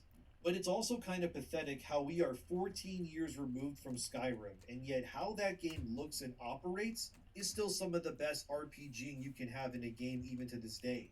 I replayed Skyrim when the remaster of the remaster came out on PS5 because I hadn't played it in a while. And lo and behold to myself, not even realizing it, but I played it so much, I ended up 100%ing the main game, and I got all the trophies for it. And it ended up being the best game that I played in 2021, which, yeah, I know, how can an older game be the best game you played that year? But in my defense, 2021 was very barren for good releases, and nothing really spoke to me that year. So the fact that Skyrim just ended up being the best game I played that year, I guess, which kind of tells you where gaming is headed, isn't necessarily the best thing right now to hear. I guess I just kind of yearn for games to be fantasy worlds or whatever else, and just not bring in the real life nonsense into them. But unfortunately, that just doesn't seem to be the case for a lot of these Western studios anymore. They just can't help themselves, it seems. It sucks how you think you can play something and get lost in the world, but can't actually because the developers keep reminding you of their delusional real-world takes. Like, let's pivot from Avowed and the whole Pillars of Eternity thing for a second here to look at Magic the Gathering. A different franchise, sure, but these are all kind of the same thing. They're fantasy RPG stuff in the end. Anyway, this is from Games Radar Plus. Magic the Gathering lead designer says trans people, people of color, and women playing a larger role are all part of modern fantasy because they're all part of the actual world. This is exactly what I'm talking about. So this stems from Mark Rosewater. He's the lead designer on Magic the Gathering and how he believes that fantasy works. Whether it's card games, tabletop, video games like Avowed, all of it should reflect the real world and be representative of the powers and people within it. Rosewater responds to a fan question who pleaded that Magic the Gathering doesn't include stuff like a million pronouns and stuff like trans fairies. Well, here's what he said. For far too long, fantasy as a genre was used as a way to reflect the worldview of those in power. It leaded to stereotype and reflected how the privileged wished the world was. He continues with, entertainment is at its best when it lifts everyone up and isn't used as yet another means to ignore certain people's reality. But that's the thing, Mark. Fantasy isn't reality. That's why it's called fantasy. The entire point of the genre, whether it's Magic or Avowed, is that it should not represent or look like anything we are accustomed to seeing in the real world. If I wanted to see a bunch of they-themers, I would just go attend a furry convention. Like I've said many times already, it's not that having politics in your games or your books is a bad thing necessarily. It's that you need to ensure that the politics that are within your work are political, but within the confines of the world. One of my favorite games of all time is Final Fantasy Tactics. If you played it, you'd know where I'm going with this. That game's story and world is heavily political. You play a half-royal blood warrior named Ramza Bailiff, who is thrusted into a massive war called the War of the Lions, and it ends up plunging the entirety of Ivalice into utter chaos as lawlessness runs rampant, sides are chosen, and even Ramza's best friend from childhood, a man named Delita, he decides that it's up to him alone to completely unravel the corruption that is strangling Ivalice's population into inevitable oblivion. The game's entire plot is about politics. Lords and kings are fighting, bandits and mercenaries are betraying one another, and innocent lives are being lost. You face off against all kinds of institutions, from corrupt religions, kingdoms, and even eventually uncover a sinister plot that involves magical beings that are core to the War of the Lions. Final Fantasy Tactics is about as political a game as you can get. However, it doesn't speak on, say, Donald Trump or anything else. Well, the game did come out in the 90s. But even then, its story was not designed to be a big FU, so to speak, to the real-world politics or any one leader of its time. It uses politics and religious extremism and the bigotry of man, but it then combines it within the confines of its own world, where you're faced with plenty of things that you must overcome. But again, they rightfully and smartly put these things within the world of Ivalice, not America or, say, China. And this is why games like Tactics, or hell, even Skyrim 2, are beloved to this day. Nobody said that you can't have politics or slavery or anything else really in your games. The problem is that creators today are regressing these ideas, and I guess this is the point of this entire video even, which is that it feels as though modern gaming, books, trading card games, tabletop, whatever else you want to throw into this cauldron that I'm cooking here, it's not really interested in being uniquely their own worlds anymore. They instead need to constantly remind you of the world you exist in instead of focusing on the world that they are tasked with making so you can get lost in it. Does that make sense? So when I look at Avowed, I see zoomer haircuts that are on like lizard people. I don't really feel like I'm in a fantasy setting. I feel more like I'm in an activist propaganda simulator where they can't help themselves when it comes to making these worlds actually feel unique. I didn't realize how Even many of Baldur's these Gate idiots 3, sound like my at friend least, does a Bagon. great job of conveying its ideas through its world and design so that it just feels like Baldur's Gate. And the fact that you can't even interact with basically anything in Avowed, that is a huge red flag. Don't believe me? Here's a clip from G-Man Lives. He reviewed the game recently, and hopefully this part of the video doesn't get copyrighted by him. But here's G-Man Lives explaining how a lot of Avowed is simply just window dressing. Please watch. And it's supposed to be a role-playing game, I was also surprised at just how little role-playing there actually is. Walking around the various towns, for instance, they may as well be empty because outside of a few merchants or NPCs you can interact with, everything else is just window dressing, with people all standing around idly to give the illusion of the place actually being bustling. You can't even attack the guards or the other NPCs with your weapons having no effect. You can't break into people's homes, you can't pickpocket anyone, and you can outright steal someone's belongings from right under their nose and they're not even going to react. They need it. I'm not climbing up. The tower's barely standing. Even the Elder Scrolls and the Fallout games would let you randomly attack otherwise friendly NPCs if you wanted to, forcing you to then pay the toll for your actions. And Morrowind had that infamous message if you locked a playthrough into a so-called doomed world, letting you still play on to experience that reality you created. But yeah, here we are in 2025 with a so-called AAA game that's been in development for half a decade, where things have regressed so much that any kind of genuine player freedom's just been completely removed.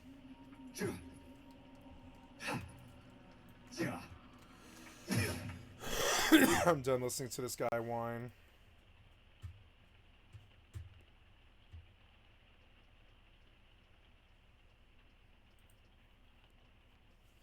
What's going on, everybody? Z here, Wilk. Okay, so there's a heat bar, and then there is an energy bar. Oh, so it looks like you can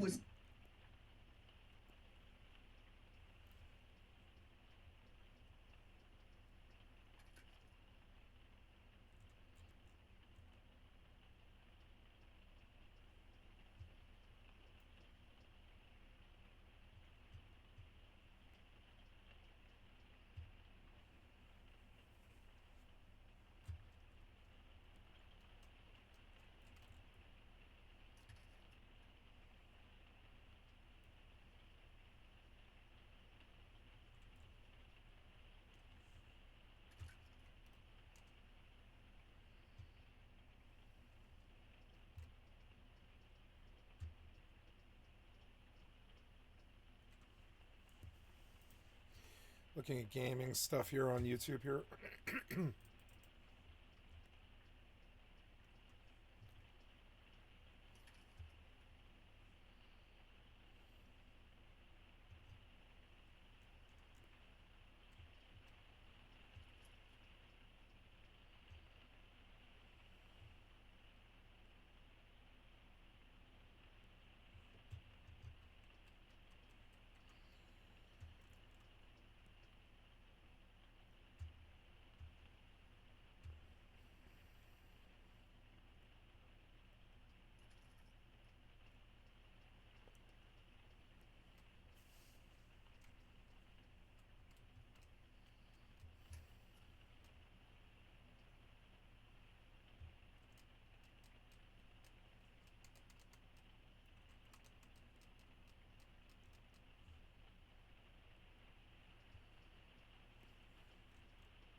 Shroud of the Abbot. Charlotte, move out the way. I'm trying to loot the corpse. Hey, Cody, how's it going? Keep the sword out. Look, there's like an active one here. He even managed to write down that part in pretty readable text. Yeah, the undecipherable text is very well written. So as British Massacre, you have to look around. Eh.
So this place is not even like a monument.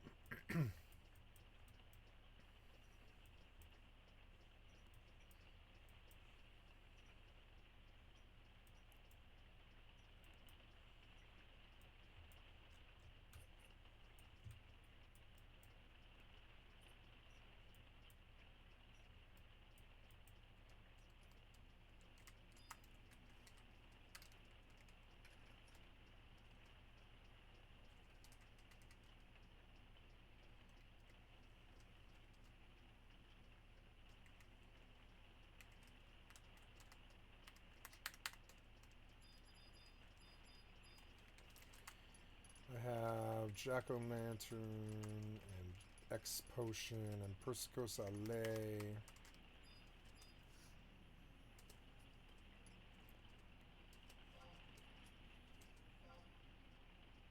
Oh, scrolling missing warp was painful, but I didn't die.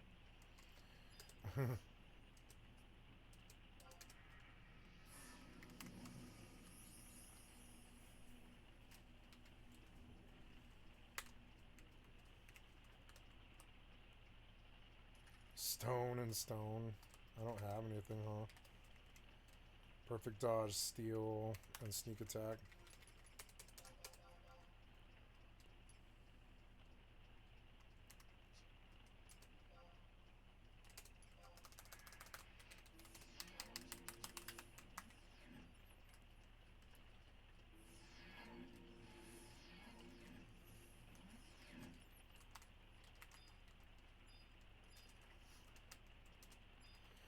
Oh, I have to ride my chocobo to Dem. God damn it. Is it Hala? I can't remember. Is it Dem? I should just get a teleport Dem. I'm out of money and I didn't realize I'm going to send like 40 grand. Well, okay. That's at least I know.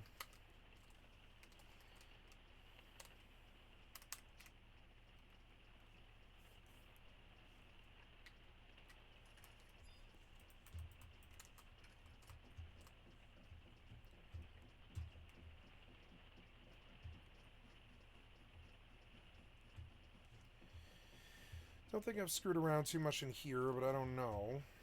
Here's a box. Seems like kind of like I'm in a farming phase. It's starting to get late again.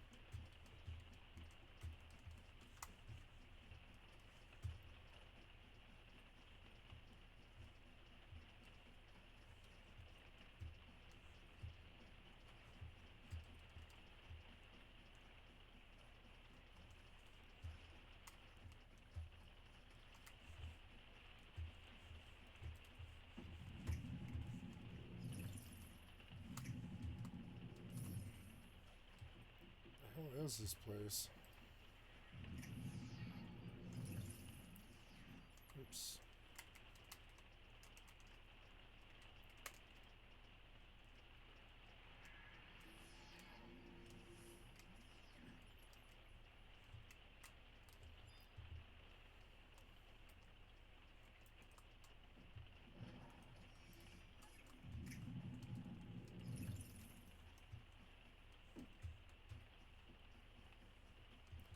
I have claimable scenario challenge rewards. Oh, I do? Flash at Blackfell. Claim rewards, okay. Scenario challenge. I don't see anything. Claimed. I don't know. I don't see. Oh, last stand. I see. Okay, so what did I miss? Secure. Claim rewards for kill to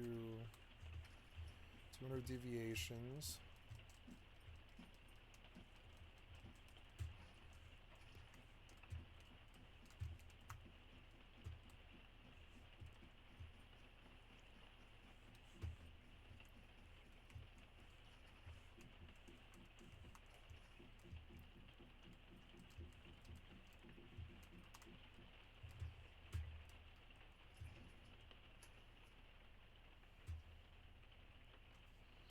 Ooh, good. Russia-Ukraine negotiations. Yay.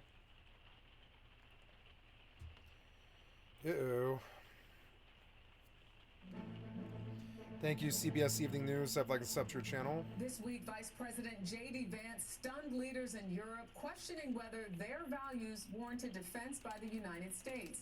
Vance spoke in Munich, painting a picture of European politics infected by media censorship and political correctness. Here's CBS's Elizabeth Palmer. The Vice President's speech was a broadside aimed at European leaders who just weren't expecting it, especially Germany's. It's not only hosting the conference, but will be heading into national elections next week. The address accused mainstream European politicians of failing to control immigration and then eroding free speech by muzzling far-right anti-immigration parties. The threat that I worry the most about vis-a-vis Europe is not Russia, it's not China, it's not any other external actor. And what I worry about is the threat from within. The chill in the room gave way to real anger. Germany's defense minister Boris Pistorius said comparing European governments to authoritarian regimes was just unacceptable. There has also been a furious reaction in the European media too. The speech has been called vengeful, preachy, unkind, and above all, widening the rift between America and its allies and friends. Meanwhile, all eyes had been on a meeting between the U.S. Vice President and Secretary of State and Ukraine's President Volodymyr Zelensky. But after only half an hour, the discussion ended with no new information on how the U.S. would help bring an end to Russia's war with Ukraine, or crucially, what role Ukraine itself would play in negotiations that will shape its own future. Elizabeth Palmer, CBS News, Munich.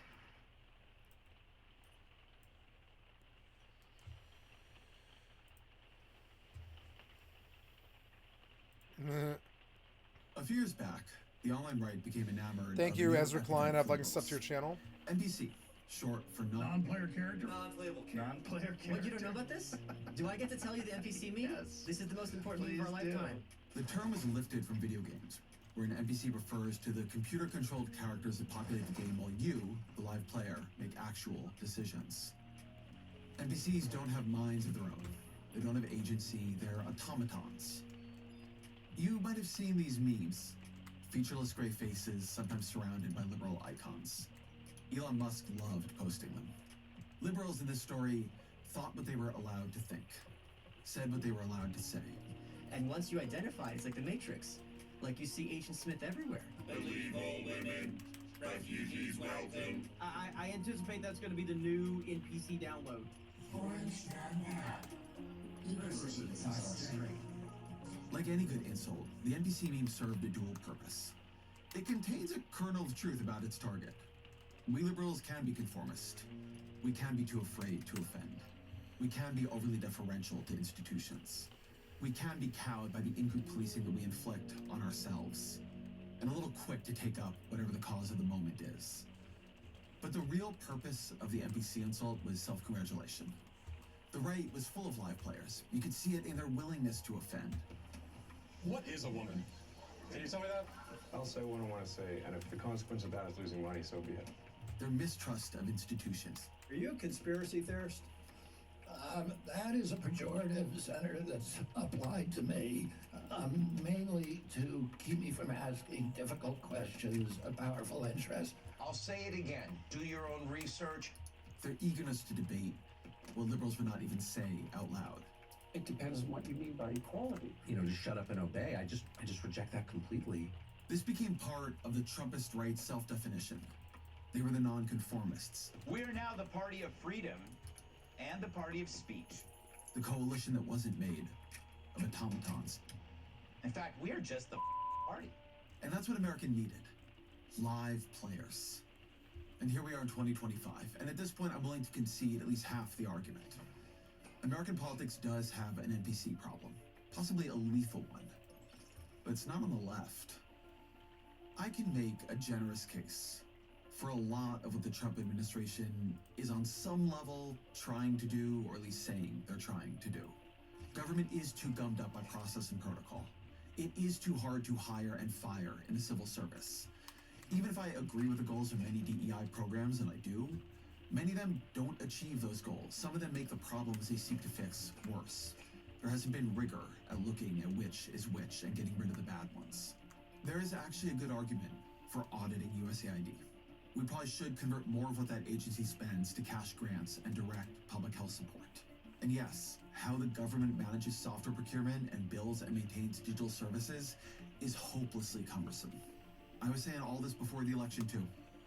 All of it is well known, including among liberals.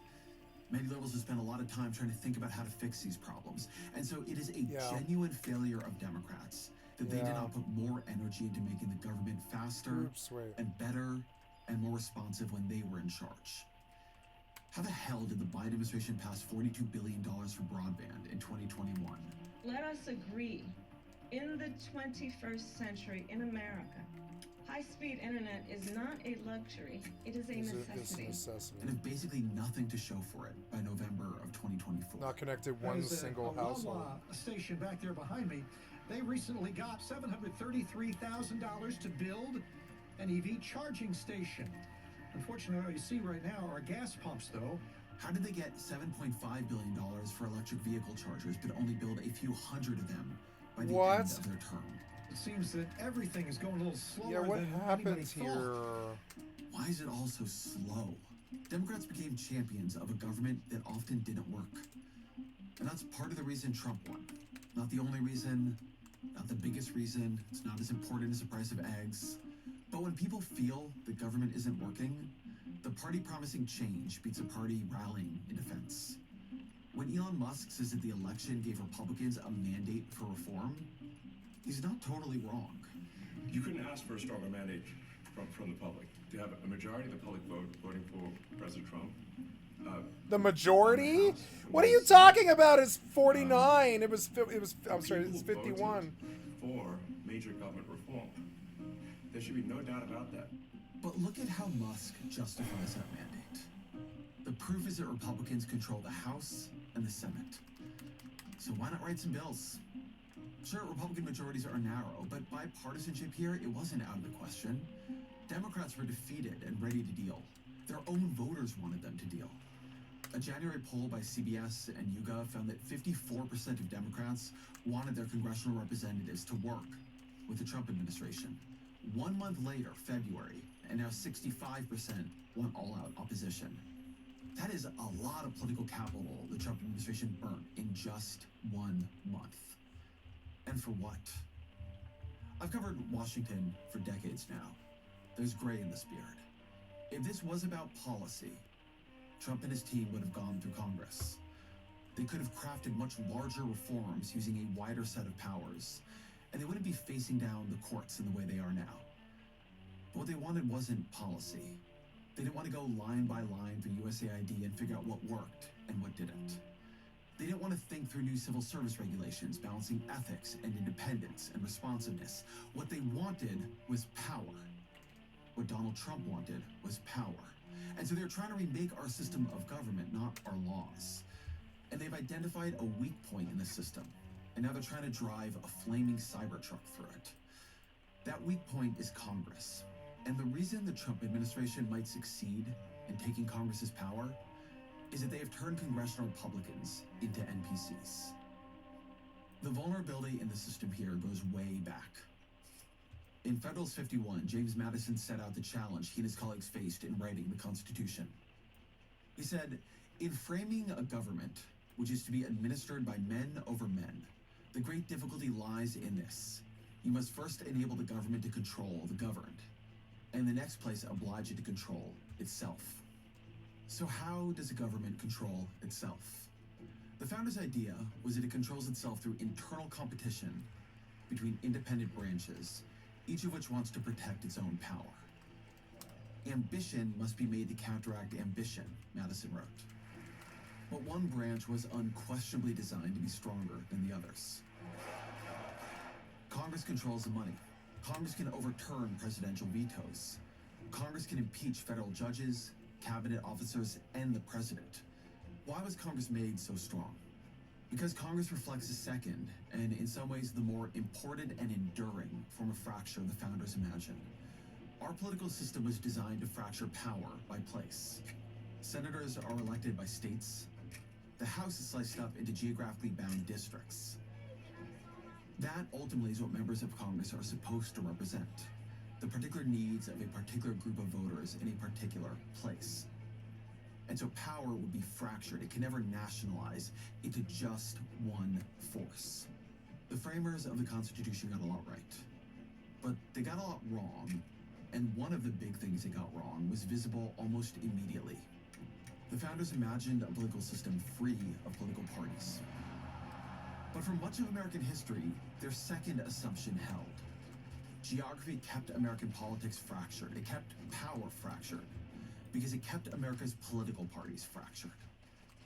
Yes, we've had Republicans and Democrats for a long time. But in the 20th century, that two-party system was really a four-party system. The Democrats were split between the liberals we know today and the Southern Dixiecrats, a sort of internal party whose primary goal was upholding segregation. The Republicans were split between conservatives as we know them today and Northern liberals. It is astonishing from our vantage point to really wrap your mind around this. But it was true for much of the 20th century. To say you were a Republican or a Democrat didn't reveal whether you were a liberal or a conservative. In 1973, Senator Joe Biden opposed the Roe v. Wade decision. Around that same time, President Richard Nixon proposed a universal health care bill and created the Environmental Protection Agency. The time has come for man to make his peace with nature. Politics was different then. The parties were different then. Because parties that contained so many different places and ideologies could not act in lockstep. And so bipartisanship was common. There's warm applause from members of both parties as the president sets to work.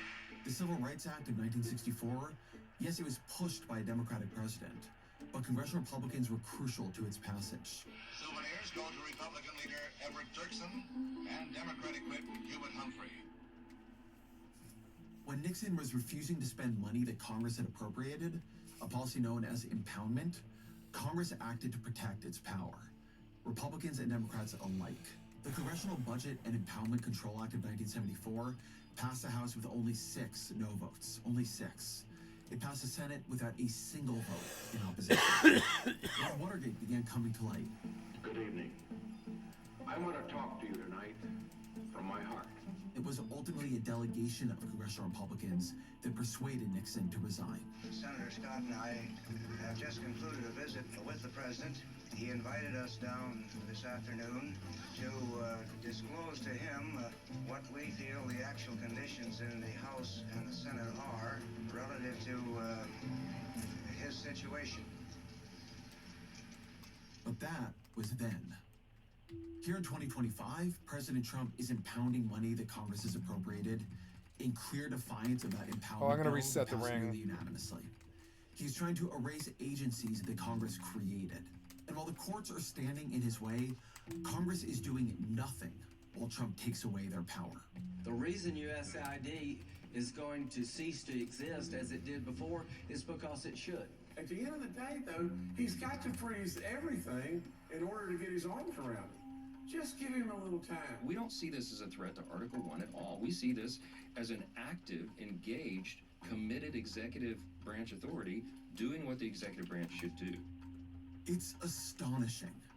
Republicans in Congress could demand that Trump cut them in. They won this election too. This is their job. It is their job to write these bills. Agreeing with Trump's policy aims need not mean agreeing with his power grab. The most powerful branch of government, the branch with the power to check the others, is supine. It is not that it can't act to protect its power. It's that it will not act to protect its power. This is a non-player Congress. What we are seeing is a collapse Non-player of the Congress. constitutional structure and the nationalization of the two parties. NPC, If Democrats non-player control Congress. right now, yeah, Congress would be a check on Donald Trump.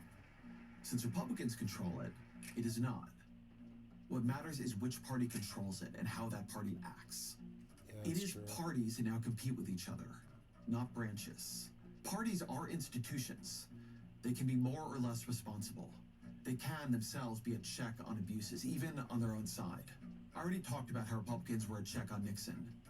In 2005, President George W. Bush nominated his White House counsel, Harriet Miers, to the Supreme Court. I asked the Senate to review her qualifications thoroughly and fairly and to vote on her nomination promptly. And she had to withdraw because the Republican-controlled Senate found her unqualified and ideologically unreliable.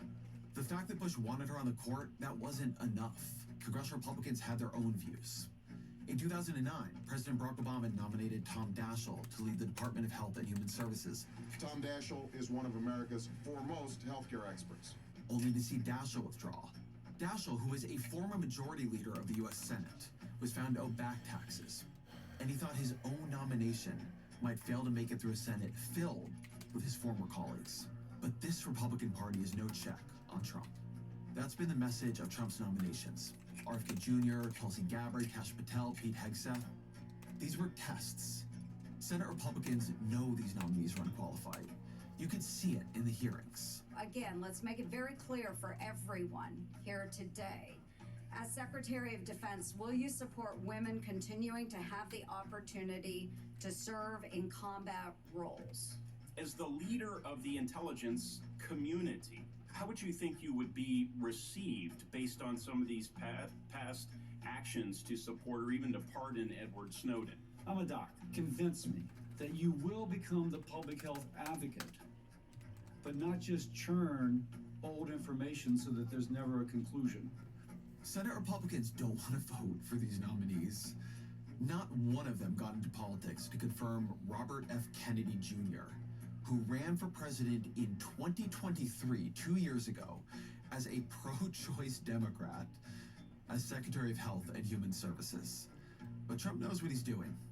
You force people into submission early, and soon it becomes a habit.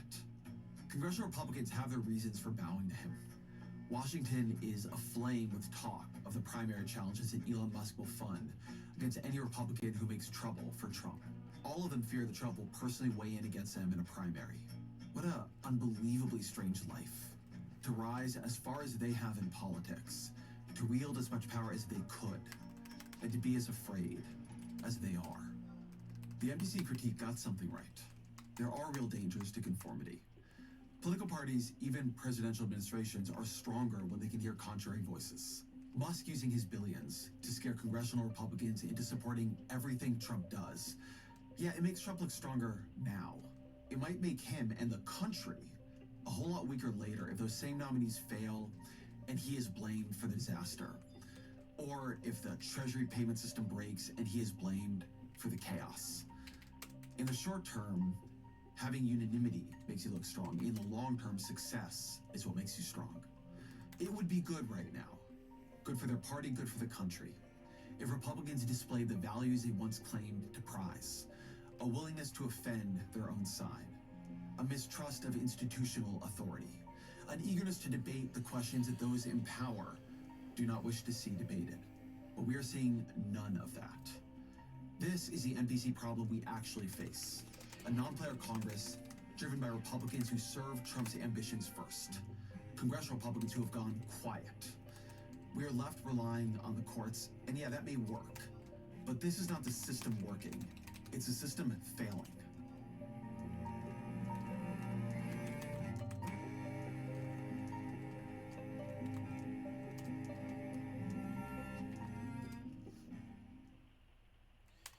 $9.35, but it's safer. I mean, yeah, do I go and try and kill ghouls? Yes, I do. The first few weeks of the second Trump administration. Go back and listen to what Steve Bannon told PBS's Frontline in 2019. The opposition party is the media. And the media can only, because they're dumb and they're lazy, they can only focus on one thing at a time. All we have to do is... They can only focus on one thing at a time. Thank you, Mortissimo Gaming. I've liked this up to your channel. What's going on, everybody? Mortem here, this time bringing you something a little bit different with a video about sort of open worlds and how I think they could change or improve.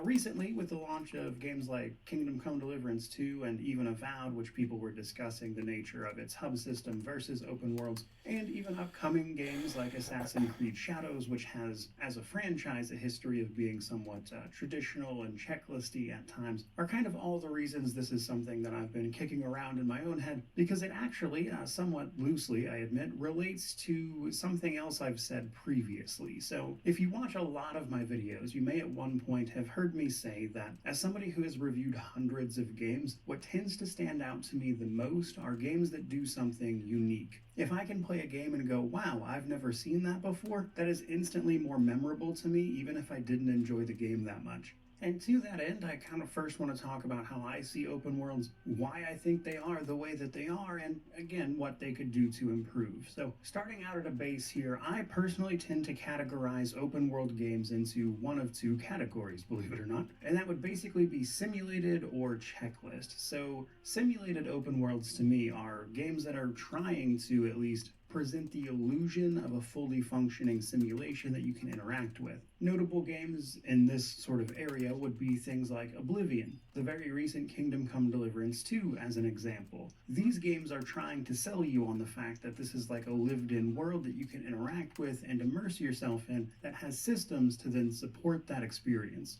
These are especially interesting to me because it's kind of where my own personal preference is, but even here there's a lot of variance to them because you have games like Oblivion that have an odd charm to them despite their age, but nonetheless clearly have a lot of, let's say, less than stellar quality systems that can eat into the immersion of that experience, whereas Kingdom Come Deliverance 2 very recently has shown us that with better and better systems sort of driving that situation, it can really push you into this almost dynamic setting where, just exploring has the chance of all these different things happening or interacting with systems leading to gameplay situations you might not necessarily expect, and that can be really fun and memorable and even unique all in its own right because you may very well experience something that is more or less unique to you, the player, and thus is something that sticks out in your memory. And that's why I tend to think those types of open world games do better, especially in the long term, and that's before you even start talking about things like mods. But then we have the other side of that, the checklist, the types of games that I think are behind the driving force of like open world fatigue that you kind of see these days when you talk about an open world and everybody's kind of exhausted of it. I think these games are typically the culprit behind these, and unfortunately for Ubisoft, they're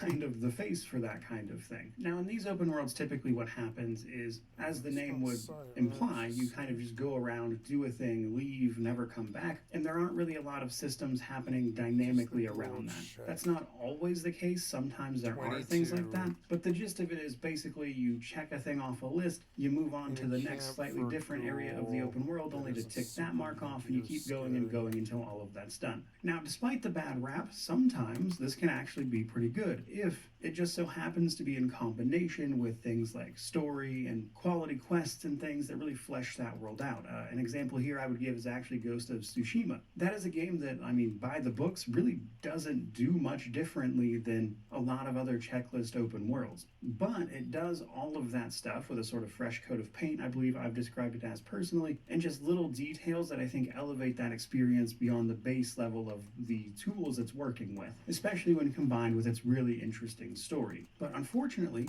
when those things aren't present, I find that the cracks in these open worlds tend to be more apparent, and where in a sort of sandbox simulation type thing, you may very well see cracks at the edge of the systems, throwing it all together. On checklist open worlds, you kind of just notice that, like, beyond what that checklist is, there's just nothing else happening. So you have this open world that you could theoretically explore, but there just winds up being 0 point in doing so. Now, to my mind at least, that tends to be where open worlds are today, and I want to talk a little bit about why that is, because I honestly just think it wouldn't be fair to leave it out, and that is honestly for a million different reasons. I can't cover them all, but some of that is just purely from a business perspective, right? Those types of games are extremely expensive to make. All games are expensive to make these days, really, but 20 games seconds. Of this nature, open world blockbusters Might lose it here. Just tend to be very, very expensive, and games that are doing very, very expensive things likely aren't going to be taking a lot of risk with that money they're spending. They want to see a return on that investment, which means they lack, frankly, the ability to be very agile in terms of things they want to try and risks they want to take. They really just don't have the wiggle room to be doing I made that, it, but I so can't kill this thing. Don't, which is why I think you can so neatly divide a lot of these games into different categories. They tend to stick to very tried and true methods. And then the other part of that is just straight up tech. Another thing about video games is that they are notoriously difficult to make, especially because doing things with different engines, especially, you know, custom ones or proprietary engines that do exactly what you want them to do systems-wise, are extremely difficult to maintain, because then you're not only... I made it, and all it cost was a Persicos, and, yeah.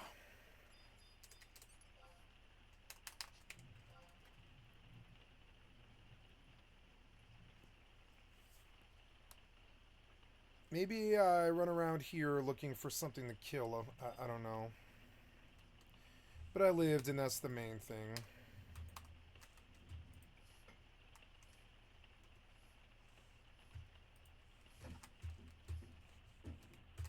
It is now 5 a.m. Gotta go pee before I go out, but I'm gonna go hunting.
Beautiful day. I knew I would feel better. I'm starting to feel better. I had something really, really horrible happen that I tried to avert for 7 years. Or whatever it was. 5, 6, 7 years. Yeah.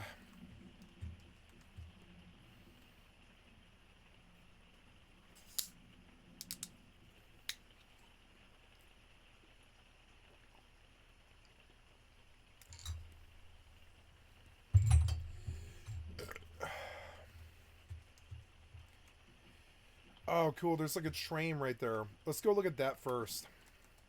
See what that is.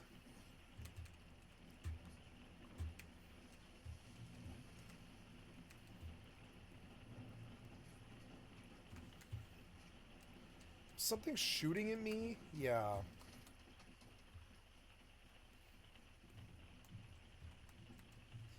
I love the design.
Perhaps now I can kill Liz and just do the dunes for like another 4 or 5 levels.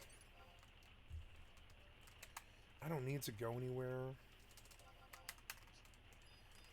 Level 7. Yeah, I think I've got to go higher than this. Like, some of these mobs might suffice.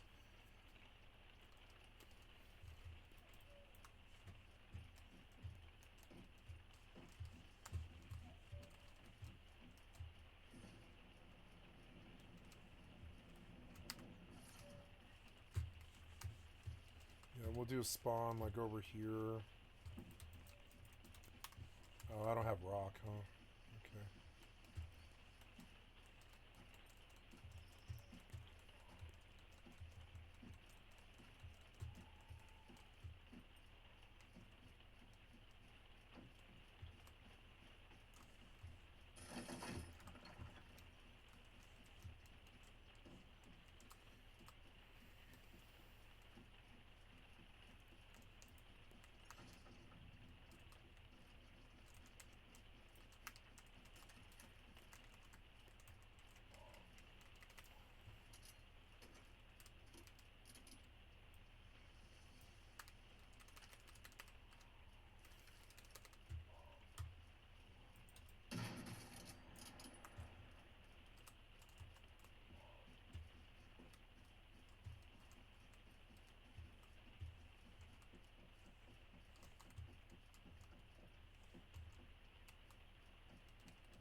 Why? What was the point of that?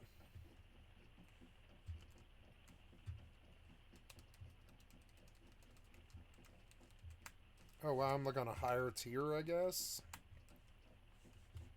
Oh, shit. Well, that was easy enough.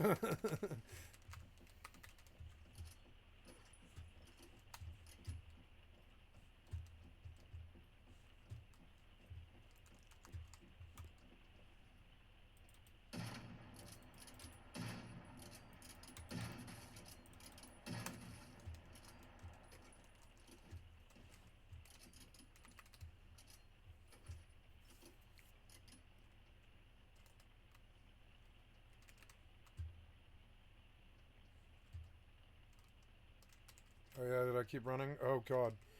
Yeah, maybe the weapons might not be too bad. As long as I don't aggro one is the main thing. I don't want to aggro one.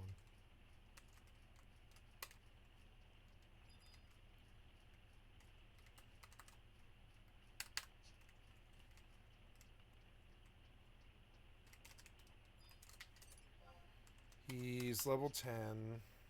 Most of this stuff I shouldn't have to worry about too much.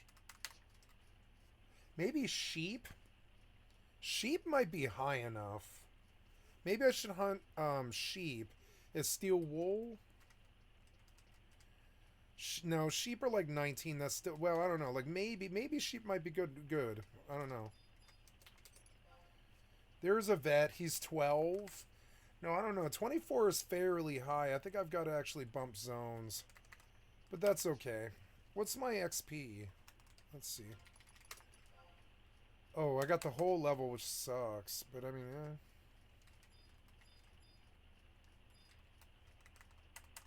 What can I do?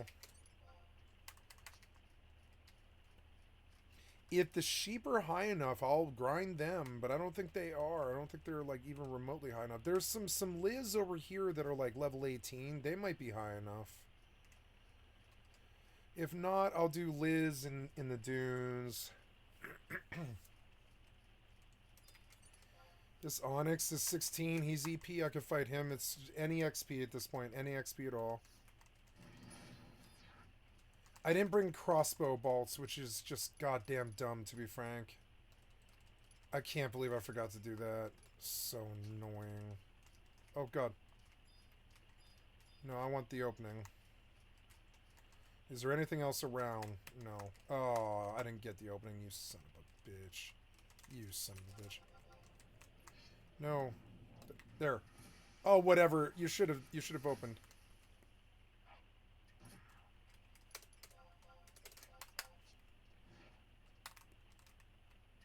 Oh god, it makes me nervous. I'm just gonna alt tab.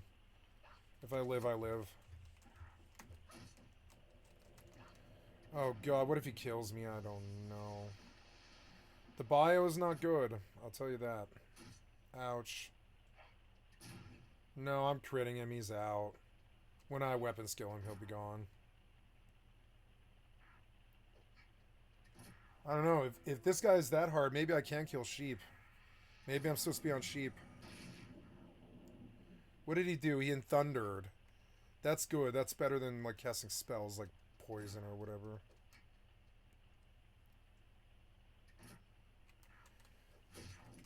The hairpin's good. It helps with this quite a bit.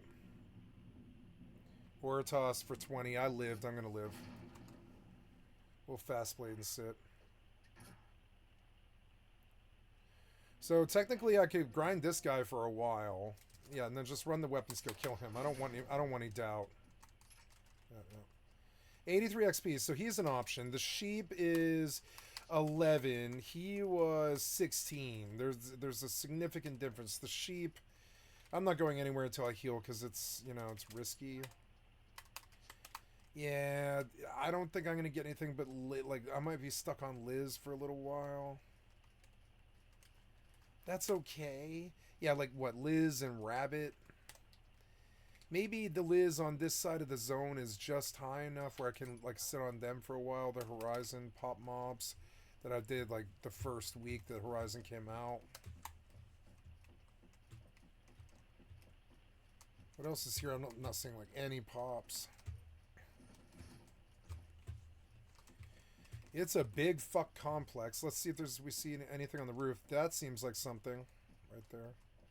Maybe I should go to that.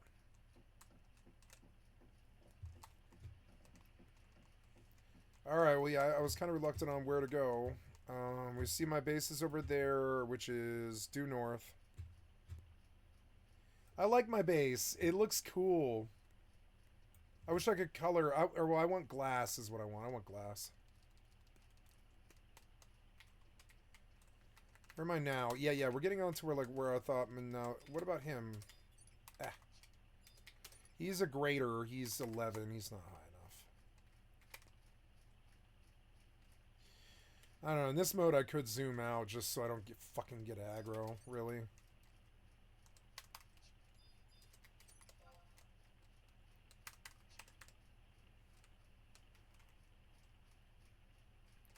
Yeah, like over here by the zone is a whole Horizon mob thing. Maybe I should look at Horizon camps. Let's go to the Horizon wiki.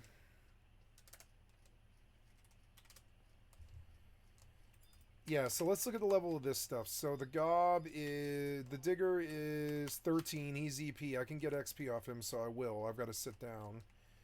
The bees, right? Yeah, what are the bees? The bees are 19. Yeah, I can stay here. I can grind here for levels, I think.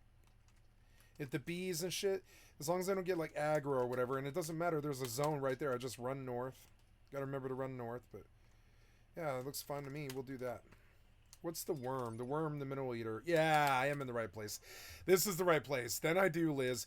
And in like, God, 4 levels, I'll go kill ghouls.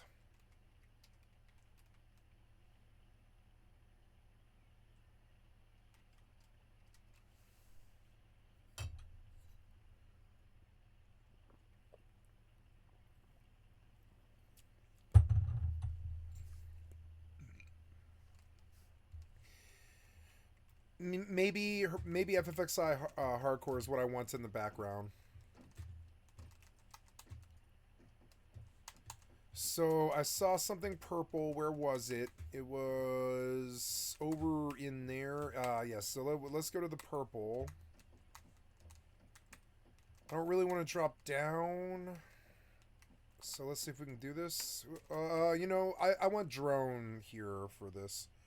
So, where's drone? What's number 9? Oh, that's my rock trail, but the drone...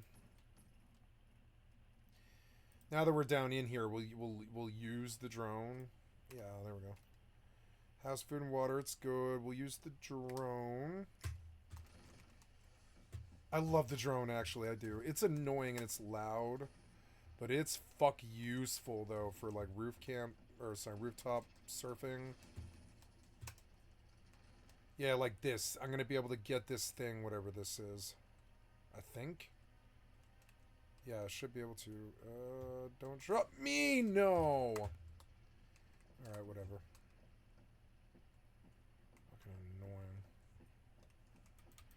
Whoa! Yeah, right. That bullet went. Yeah, right. That bullet went. Yeah, right. Yeah, right. That bullet went through. Yeah, right. Come on now. Fuck! I did not mean to light up at all, but I mean he was standing on it. Grab the edge.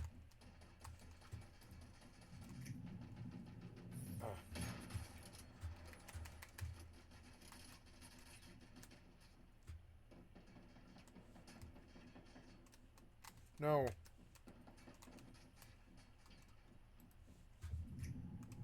There we go. Mystical crate. First try. Ooh, blue signal arrow sign. Yay, that's good. Let's use it. That's a good BP. Blue signal arrow sign. That makes me very happy. Yes, I want to do that. Yes. Formula air conditioner. Cool, okay. Oh, so if it's freezing, okay. Vintage geometric ceiling. A vintage fashion design. Vintage geometric ceiling. I've already learned. Okay.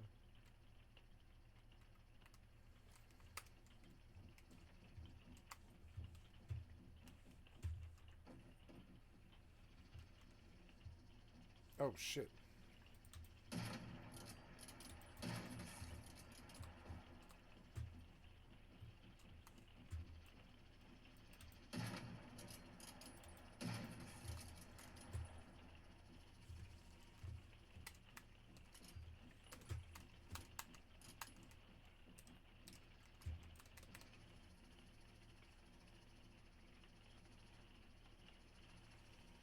Which one's worse? That guy, probably. Get out of my fucking way. Goddamn annoying.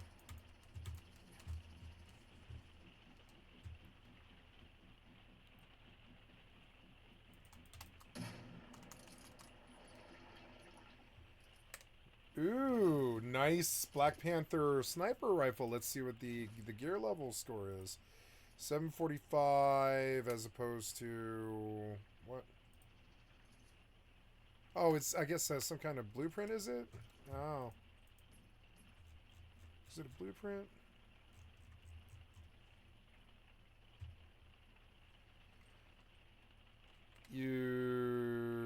Use controller to open healing fortification battle. Okay, ardent shield battle, whatever that is. Okay, use controller to open quick comeback battle, critical rescue battle. I don't know what that thing is. Rosetta access card, festival morph deviation crate. I got a Digby boy, but he's a red dice. Nice. Pickle cucumber.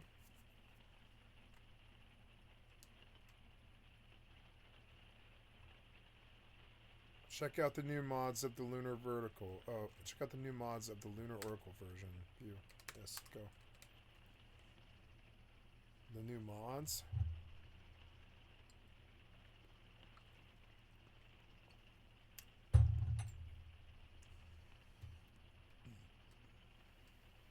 Oh, cool. Well.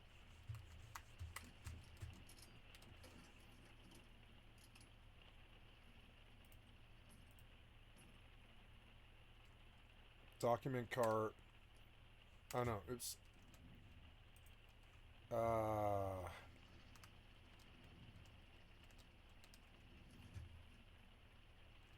Small signal light, bookcase, carton 1. These are all things I can put down. Other billboards, that's so cool. Billboards and a sink. Wall-mounted square mirror. Cool. Wait, what's in there?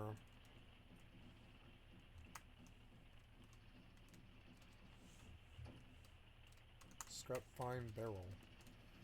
Nice, it's another gear crate.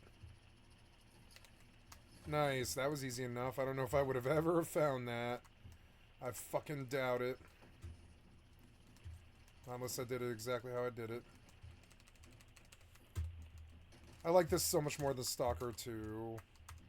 I shouldn't have bought Stalker 2.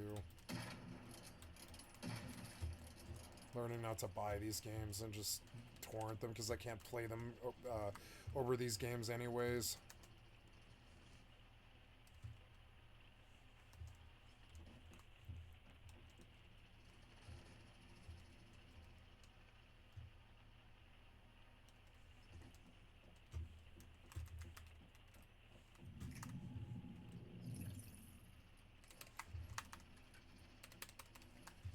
River Jam. Uh-oh, what's that? What are they shooting at? My drone?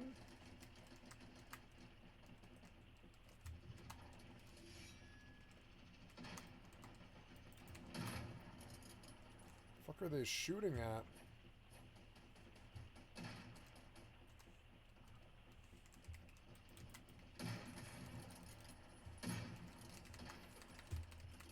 That sounded like another sniper rifle. It is another sniper rifle. Oh.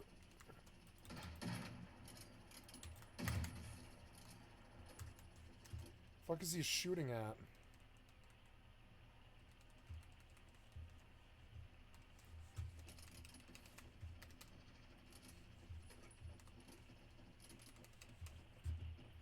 Oh shit. Oh, it was my dude? Okay.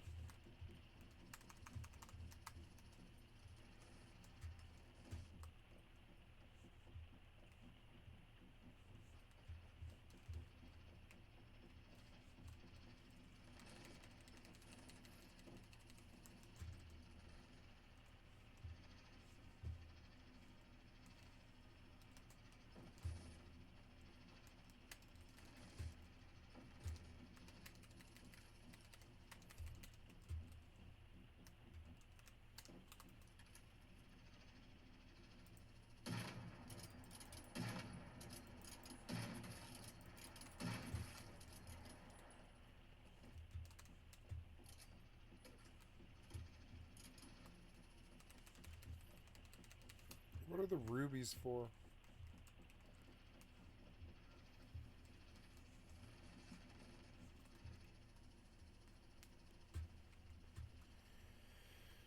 What am I now? I'm 49, about to be 50.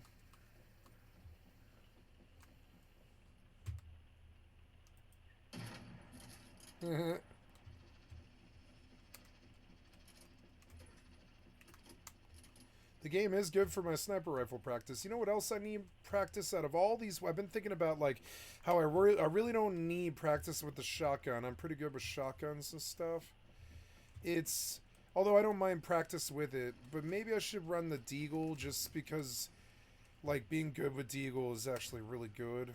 I was thinking I might switch to Deagle. Being good with the Colt is really good.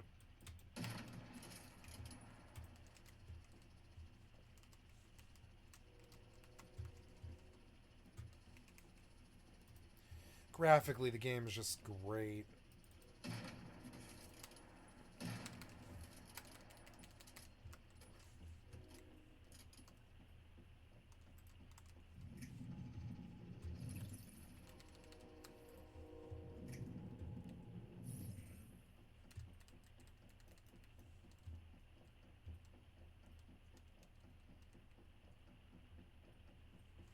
Somebody on the roof? No, somebody inside.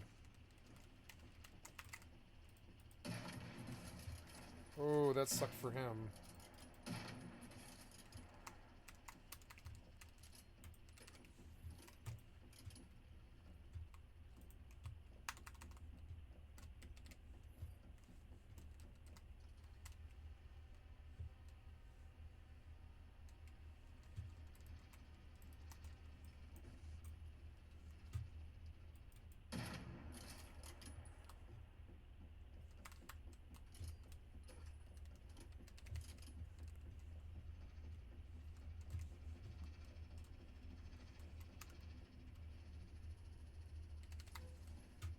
Activator, which is good because I'm almost out.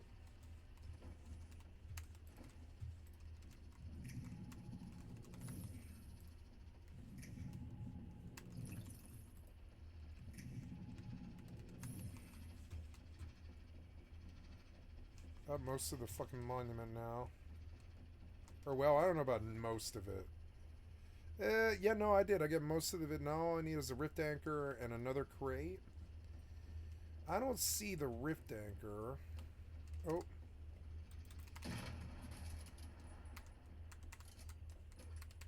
Reminds me of Metal Gear Solid a little bit. Phantom Gear, or sorry, Metal Gear Solid Phantom Pain.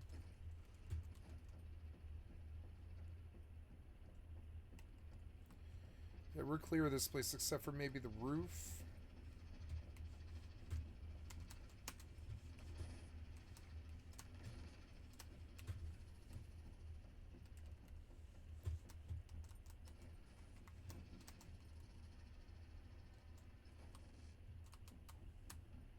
Can't make it? Ah! You always drop me. It's so annoying. Ah! I don't think I can do that, but I can do that. Oh, come on. I don't know. Maybe there's something up there. Maybe. Okay, so if I just fly into it, you'll climb it? Okay, that's a little bit more helpful. I didn't realize.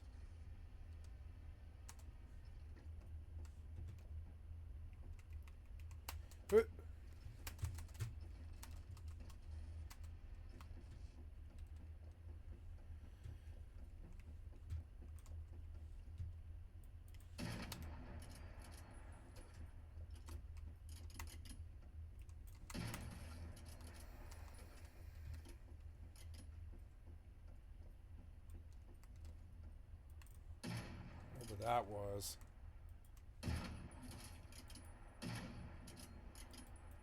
Whatever that was. Got him that time, though.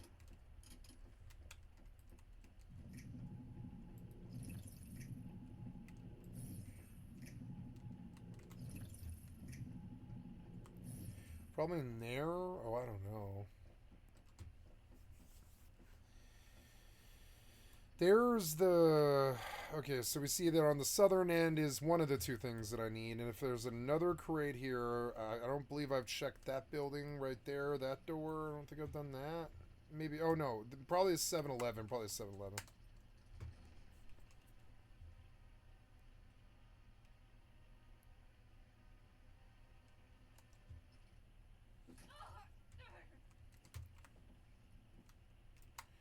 Don't see anything, but I really don't know. See maybe if it's sitting in the 7-Eleven. Oh, there's some scrap fine stock, which is good. Oh, shit. Ah!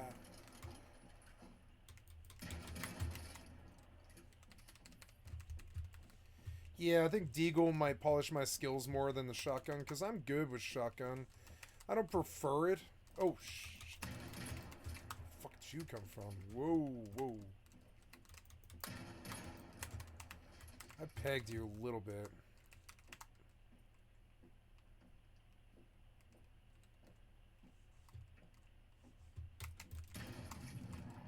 Yep.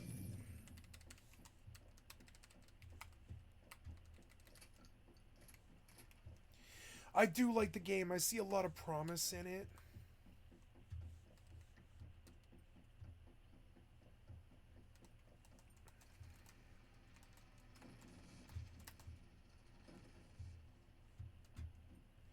Yeah, tell me I found the crate. Come on, tell me. Yes! Ah ha ha! Getting better at this. Yes. Ouch, what was that? The fuck was that? What hurt me? There's something flying? Okay, maybe on the roof? Something like chunked me through the wall.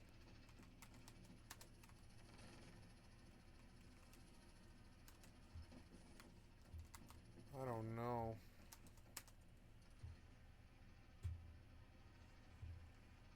Well...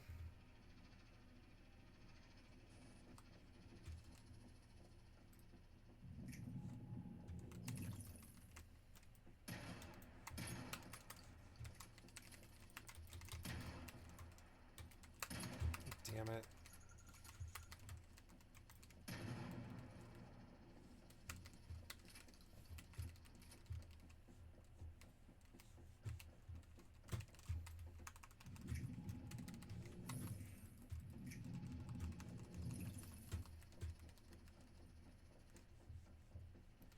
Okay, and then south, I saw the purple shining of a... Ooh, ooh! I'm glad I came. Ah.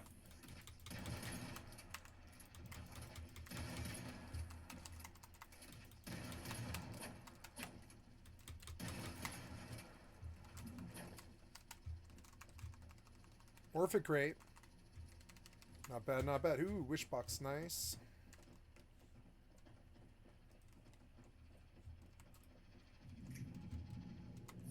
Anything else that we missed? I don't think I did this side of it. Oh.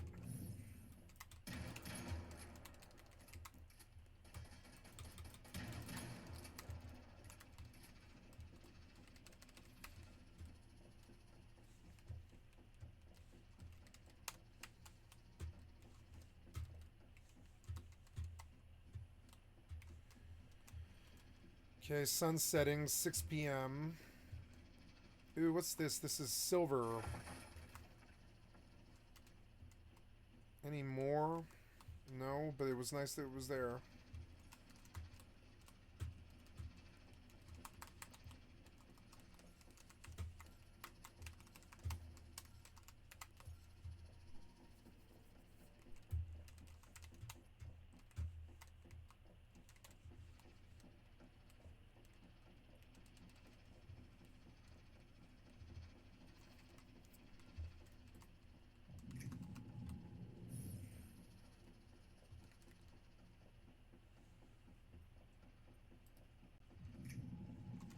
Later on, there's like a metagame of like you get anti-grav and double jump and stuff like that.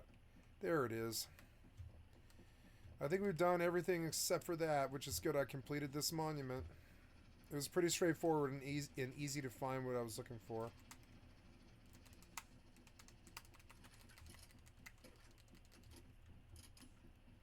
Oh, oh.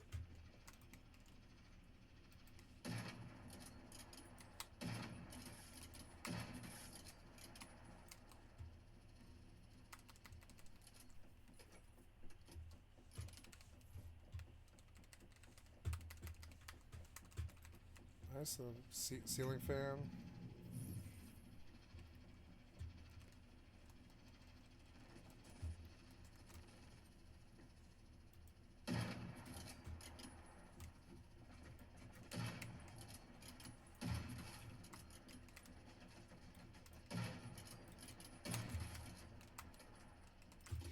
I don't know, the sniper, well, yeah, the sniper rifle's good.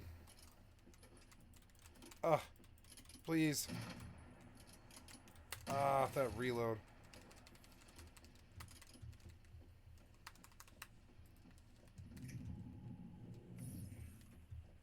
Oh.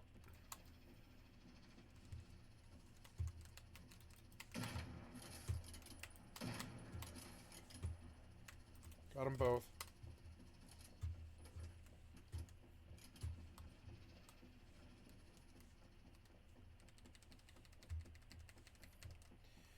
Well, I'll tell you, this game does make me want to play 76.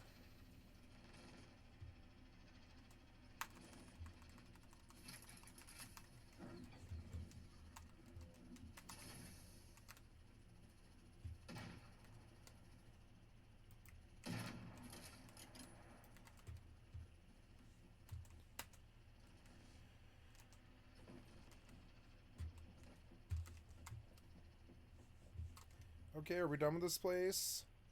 No, there's one more armor weapon crate.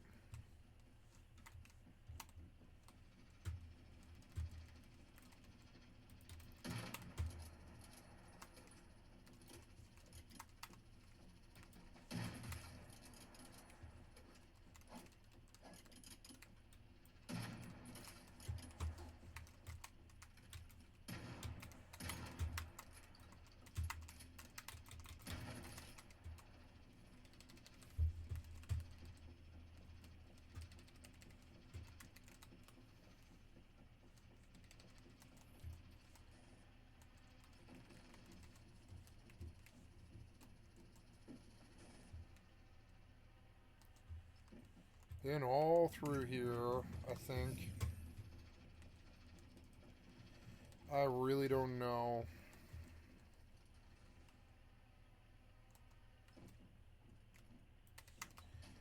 I've been all through here.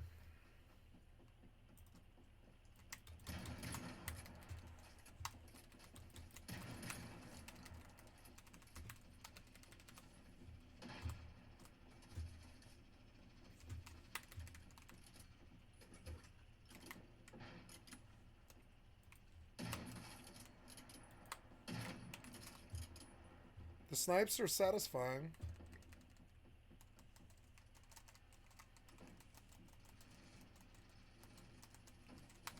Ooh.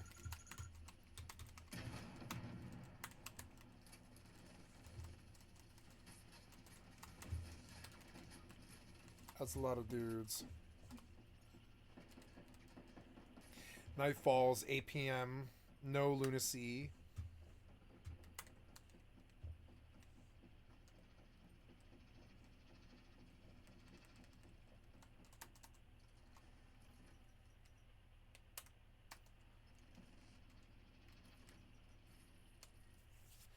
I love this game. I always wanted like a little farming game where I could just slap down like like the only thing Final Fantasy XI is missing is like some place to camp. That's it. I mean, you can camp when you sit, but that's like basically what it is. Okay, yeah, this Mineral Eater is 19. They're scary.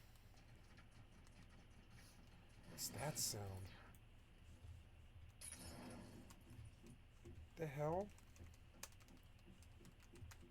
What was that sound?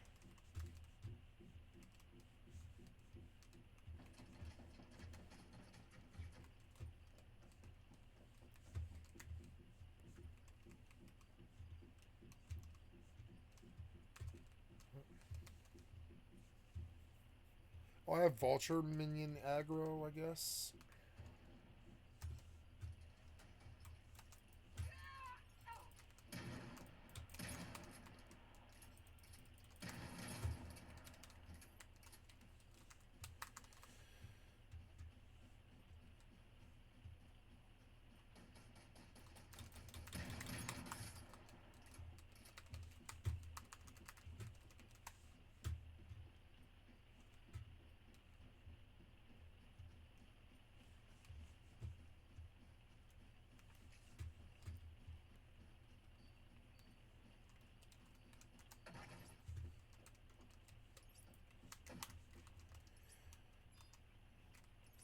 Okay, I don't believe I'm going to start this fight as I have to go to the restroom, unfortunately. But I will not be gone long. Gotta go take number 2, so it'll be just a minute. I'll be back. Where's my headband?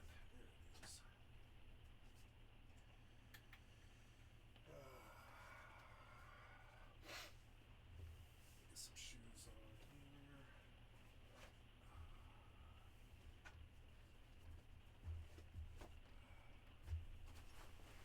Jacket. There we go.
Okay.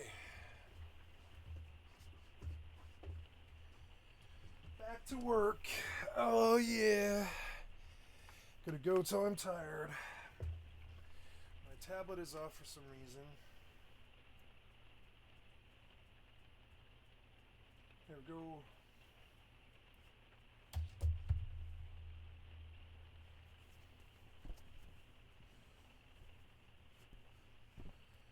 Okay.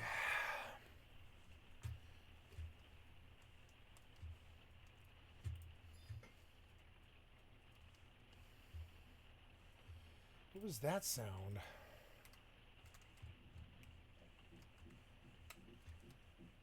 Oh.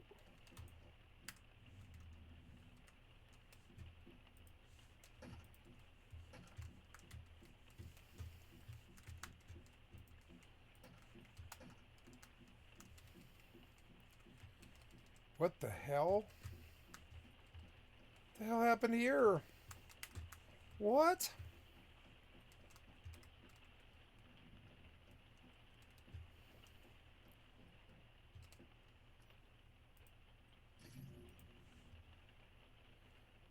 This wasn't too bad. Wait, what?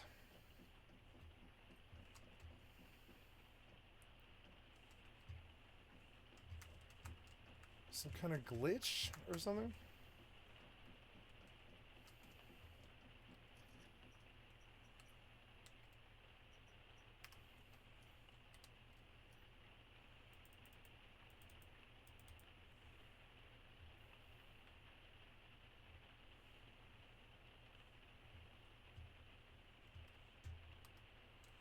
So you did not repair this base. So let's just go move it.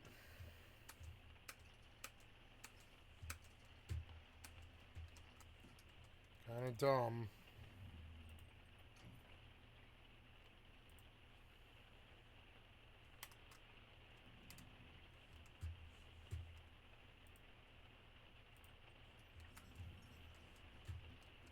There we are. Blueprints are awesome.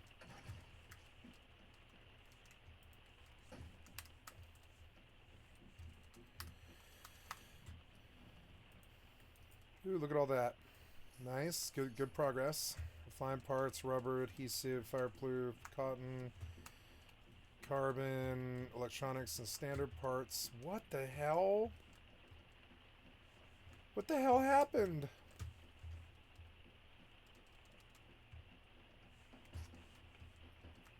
Wait, what? What the hell happened here?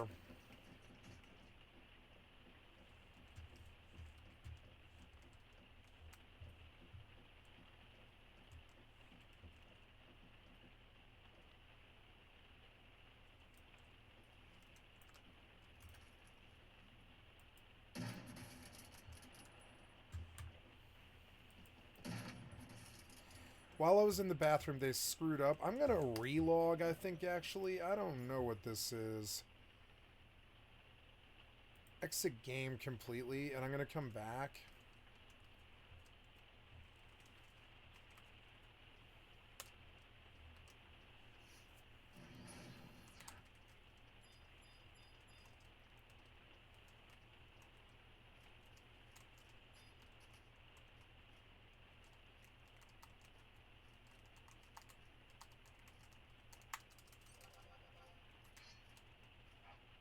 Oh, damn it.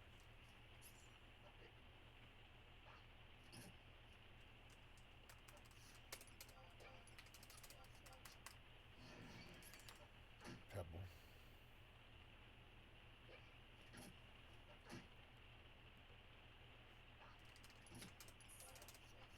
Ooh, I'm getting skill up off him, which is good.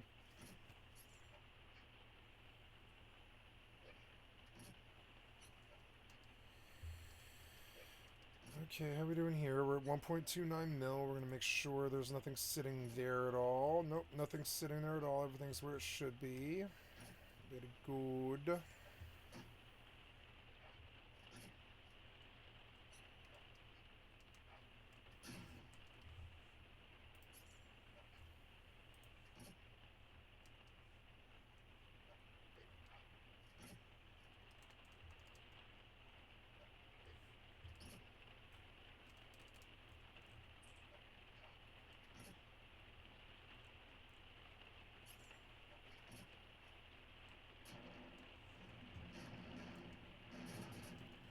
Oh no, what was that sound? Ah, you're scaring me. Okay. Tremors. It was a tremors for 39 damage. It scared me.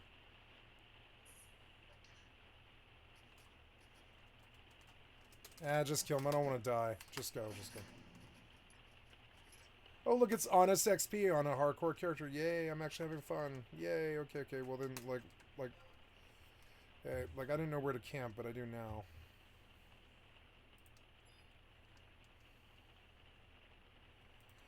Okay, back to once human. Could try Skyrim. I could check my Vortex and Skyrim install.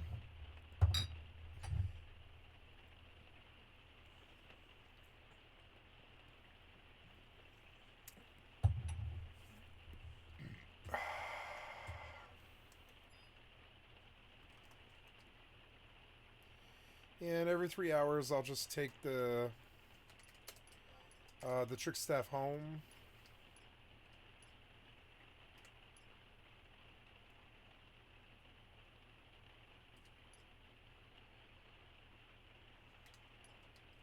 Yeah. Or I don't know. Maybe Bastock is maybe Bastock owns this region. Oh, we do. We own right over there. I can get Signet, which is cool. Okay, I'm full. Let's go try and get this B, I guess. It's 19. That's a good level. I don't really want to go higher than that. I think the rule is 5 levels behind. Yeah, look, I fucked him up. There was a mod that did their health bars that I actually kind of liked.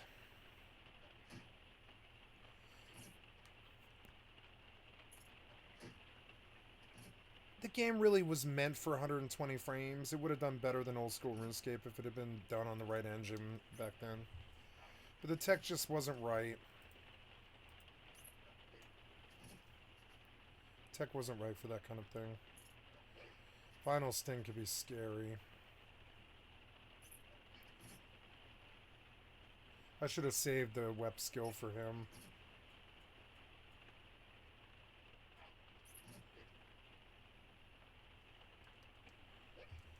Okay, go back in and let's see what's going on with my base, because I really don't know that like whatever was happening with my base was like some kind of glitch or something.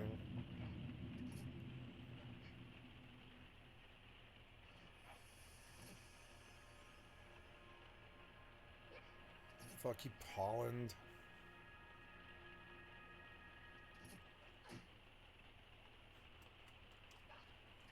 Kill him, kill him. So look, my base got fucked and I don't know why. Let's go somewhere else. Like, did we finish this place? Almost, yeah. What else is around here?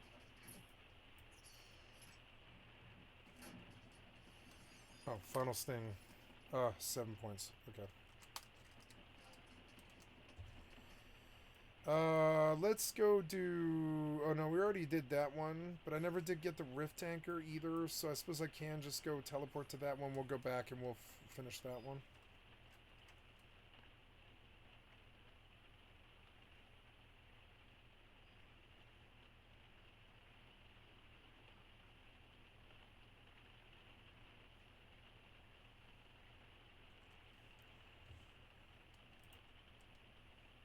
Okay, so I want to build a new base somewhere over by there.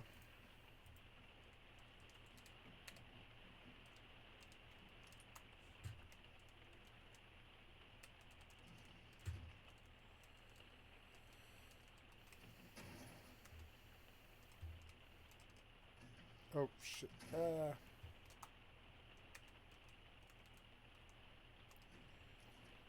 Okay, we're going down the road. Yeah, to this place again.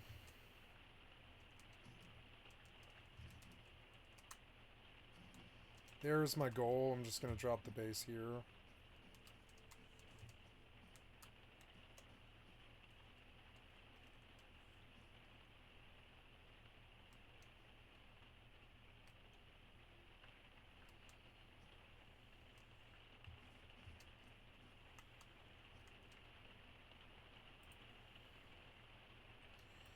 Oh, I have to wait. Okay.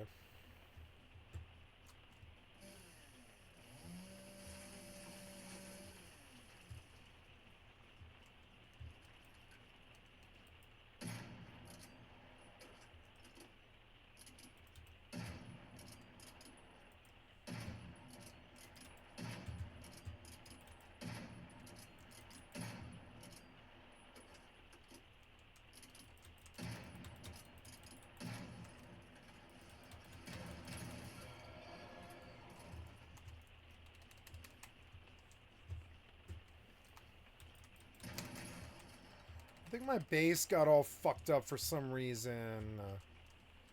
God damn it. Game seems a little bit buggier than I initially thought. This is going to be a lot of work to fix. It's fucking annoying.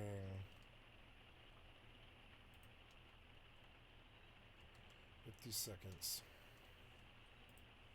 Paying people to make the game, you're also paying to keep these tools updated and working, and that can lead to the buildup of things like tech debt. And as a result of that, you start to see games continuously start to work with more and more run-of-the-mill engines, like Unreal Engine 5 as an example, and that has problems with things like graphical stutter that we see over and over again. But also, when you're all using the same set of tools, it's bound to come out kind of looking at least a little bit the same way, which then leads back to games are expensive, they want to take the optimized route. And when you start putting those things together, while I sincerely doubt they are, like the only factors of any given situation, I think those are important ones, especially when you start going in a little bit further and, checking out systems that have just been like trademarked or copyrighted. Like, for instance, the Nemesis system from the Shadow of Mordor and Shadow of War games. That is an incredible system that could really do some impressive things if set loose on a proper open world. But because of its legal status, a lot of people don't want to mess with that, because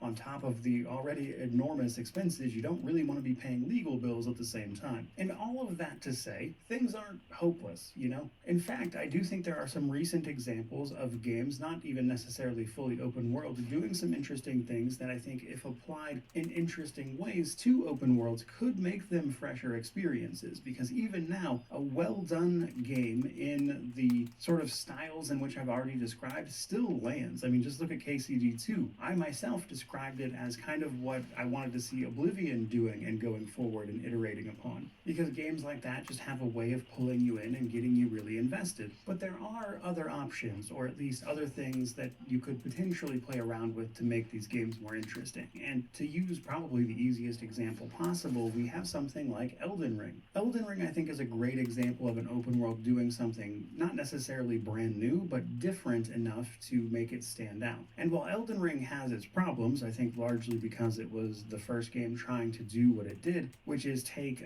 the Souls-like formula and move that to an open world experience. And just immediately you have something unique, because those Souls-like games, especially FromSoft, give you a very unique experience. And then you move that experience into a slightly different medium, this big open world with all these secrets and stuff to uncover, and you've sort of by default made something that is itself very unique. And while it's certainly not the only reason, I do think that played a big role in why Elden Ring was as successful as it was. But even then, I also think you can look at games that were less successful, like Star Wars Outlaws, a game I myself even gave a buy on sale. But the reason I actually think it's still important to go over and talk about games like that is because there is actually systems that Star Wars Outlaws uses that are unique and interesting, at least to me. Namely, its reputation system and how it impacts various missions. So while Outlaws isn't truly open world, it's got like open zones you can run through, which is itself kind of a hub system, I suppose. You'll have a reputation with various factions that inhabit those zones, and the level of reputation you have with those factions determines your access to certain areas in those zones, meaning that if a faction likes you, you can usually freely walk through their territory up to a point. And then oftentimes, side quests, main story missions even take place within those zones many times, meaning that your access to and the reaction from the inhabitants of a given area changes dynamically based on your reputation with them. That's actually a system Outlaws uses that I really, really enjoyed. And when you start putting all of that together, we can finally get to my main point here. Basically, a lot of open worlds are getting stale. I do kind of feel like they tend to be more driven by telemetry than actual player experience and what you might find unique about those games. Oftentimes we're seeing these games be pumped out, but most of them just feel like the exact same versions of previous games that we have seen with a slightly different story and characters, especially when they're all made in the same engine these days. And while there's certainly still room in those genres and styles for it to be successful, I think if we really want to see open worlds improve, I think they've just got to lean into things that make those experiences unique. Not just, is this a fun version of something that's been done 1,000 times, but does this offer the player something they have never seen and will therefore be memorable as a result of that? And I think if you genuinely ask yourself that question about a lot of open world games, the answer is probably going to be no. And I think that is exactly what results in this sort of fatigue with these types of experiences. And yet, even then, that is admittedly talking purely on a sort of mechanical and systems-oriented level. I do think there are room for just incredibly well-told stories and tried-and-true tactics and genres, and while not every Why is there a game needs giant to hole in reinvent my the wheel fucking in this way, base? if you're not going to reinvent the wheel, you've really got to offer a unique experience based on the world in which you are building this game. Because if these open worlds ultimately lack unique features, and they also aren't particularly interesting to explore otherwise in terms of both how you interact with the world via, one type of open world or the other, or what you can learn about it through side quests and interesting characters, then I think that is very likely a game headed for an underwhelming launch. And you do that enough over, potentially decades, and then I think you find yourself in the position Ubisoft finds themselves in today. So all of that together, all of my rambling out of the way, basically just to say this. I think open world games, despite the fatigue that is tending to surround them in most cases, can and should still be really interesting experiences. But in order to do that, you have to sit down and ask yourself, is this an interesting proposition to be made, or is it really just more of the same? And unfortunately, the people in positions to actually ask those questions and make the decisions to allocate money to various projects are mostly people who are going to lean on tried and true data to make those experiences, which is why we get just a million of the same thing. As these projects are ultimately extremely expensive, and most companies simply aren't going to take the risk at that level to lead to the innovation a lot of people would like to see. And that's why we see smaller iterations and obviously things like the indie and AA space, but those don't tend to translate to these large blockbuster style games where you might actually see a truly open world, which is ultimately why we don't exactly get a KCD2 all the time. That's a tremendous game that I think took the great foundation of its initial entry, albeit, rough around the edges to say the least, and then built that into a really incredible experience. But honestly, most companies don't get that far. And that's why games like that, I think, wind up being so special and get met with such an incredibly positive player reception, because the sort of market, if you will, or the hunger for those games and that, driving forward of systems and ideas is present in a way that the market seems unable and unwilling to fulfill. Not least of which because it's very easy to simply make a YouTube video like this and wax poetic about what is and what should be, but it's obviously a very different situation to then turn that into real, actual products that get made and sold, which obviously puts us at a bit of an impasse. But lucky for all of us, there are still plenty of fantastic, smaller or handcrafted even experiences to be had. The world is ultimately not hurting for video games by any stretch, and I'm going to be along for the ride one way or the other. But it is the kind of issue that I've at least seen or identified that I hope gets addressed with both time and tech, because I really do think that's the kind of thing that if studios could solve, at least in an issue of balancing all the various factors I've brought up over the course of this video, could really make for some memorable and truly interesting experiences. But in the meantime, there's always more video games to play, and I think we'll wind up being just fine either way. And with that, I think I'm pretty much going to wrap up this video, which was extremely rambly. I hope you found it interesting. If you did, by all means, let me know what you think about this and anything else, I suppose, down in the comment section below, which naturally means to like, comment, subscribe, all that YouTube jazz. But regardless of any of that, truly, just thank you so much for watching. I really do appreciate it. May you wander in wisdom and have an amazing day.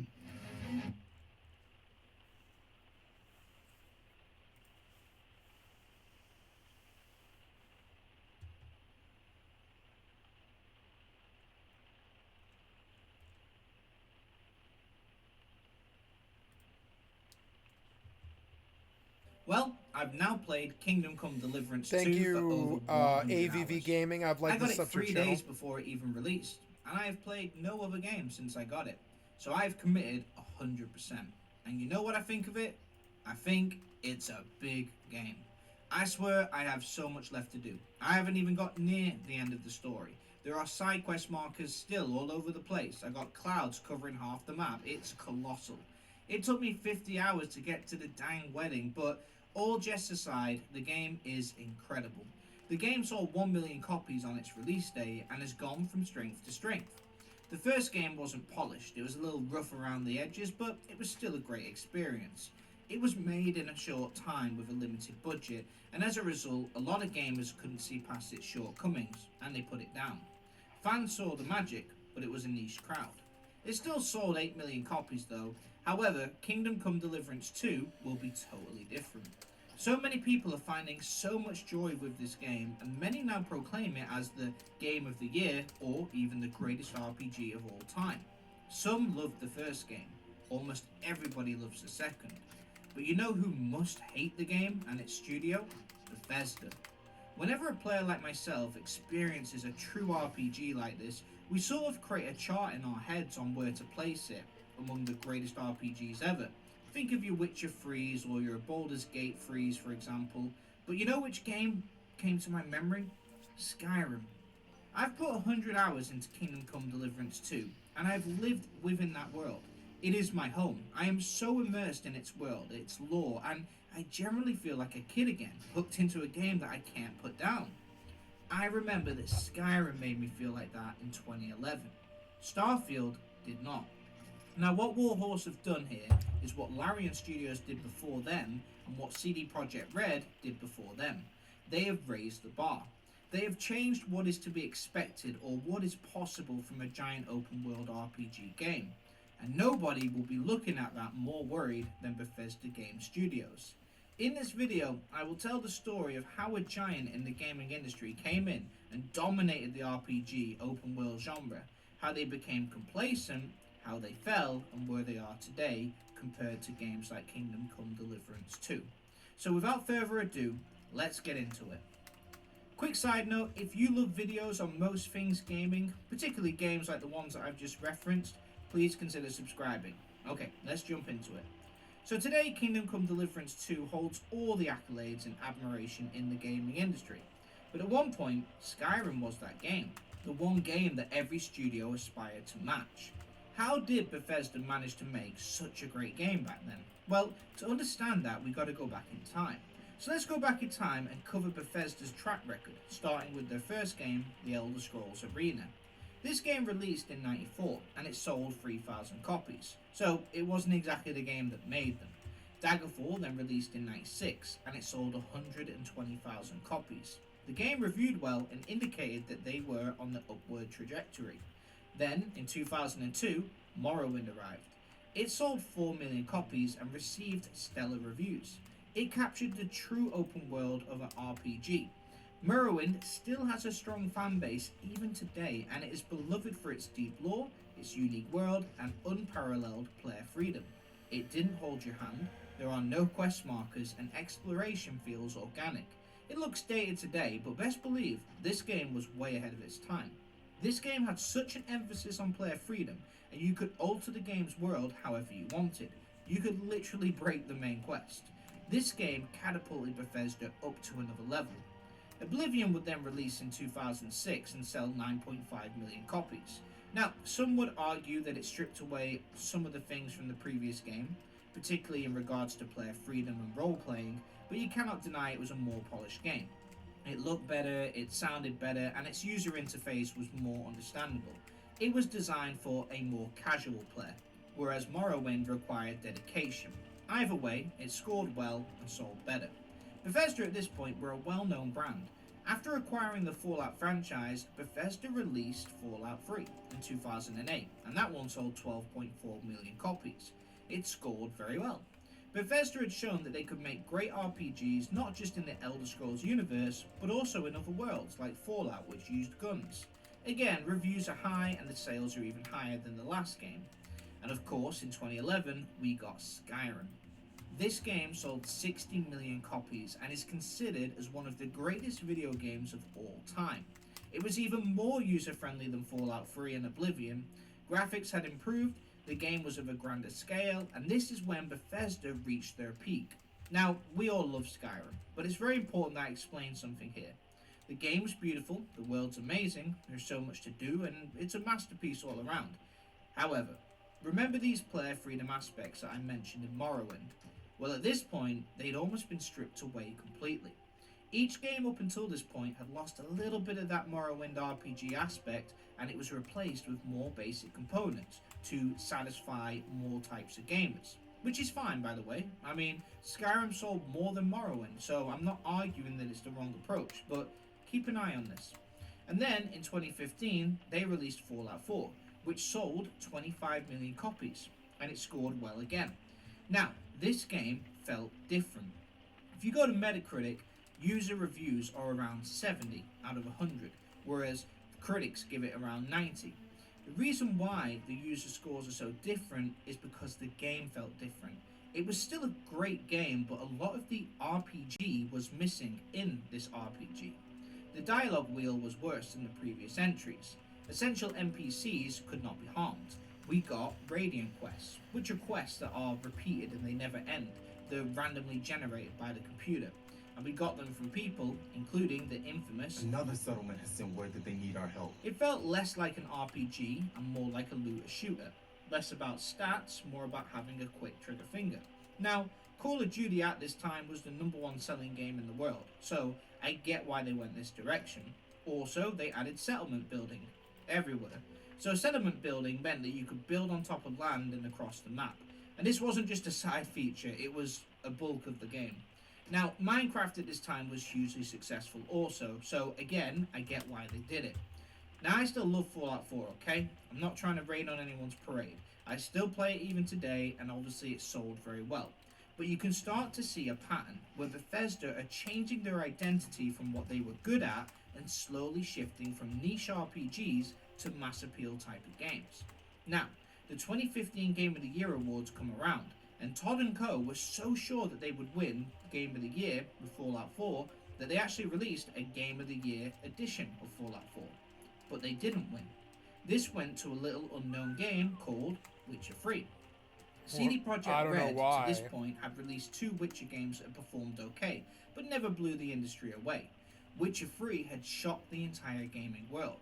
It offered a huge map to explore, dialogue decision-making which actually changed the game, side quests that were as detailed as main stories within other games, and a main plotline that actually brought you to tears.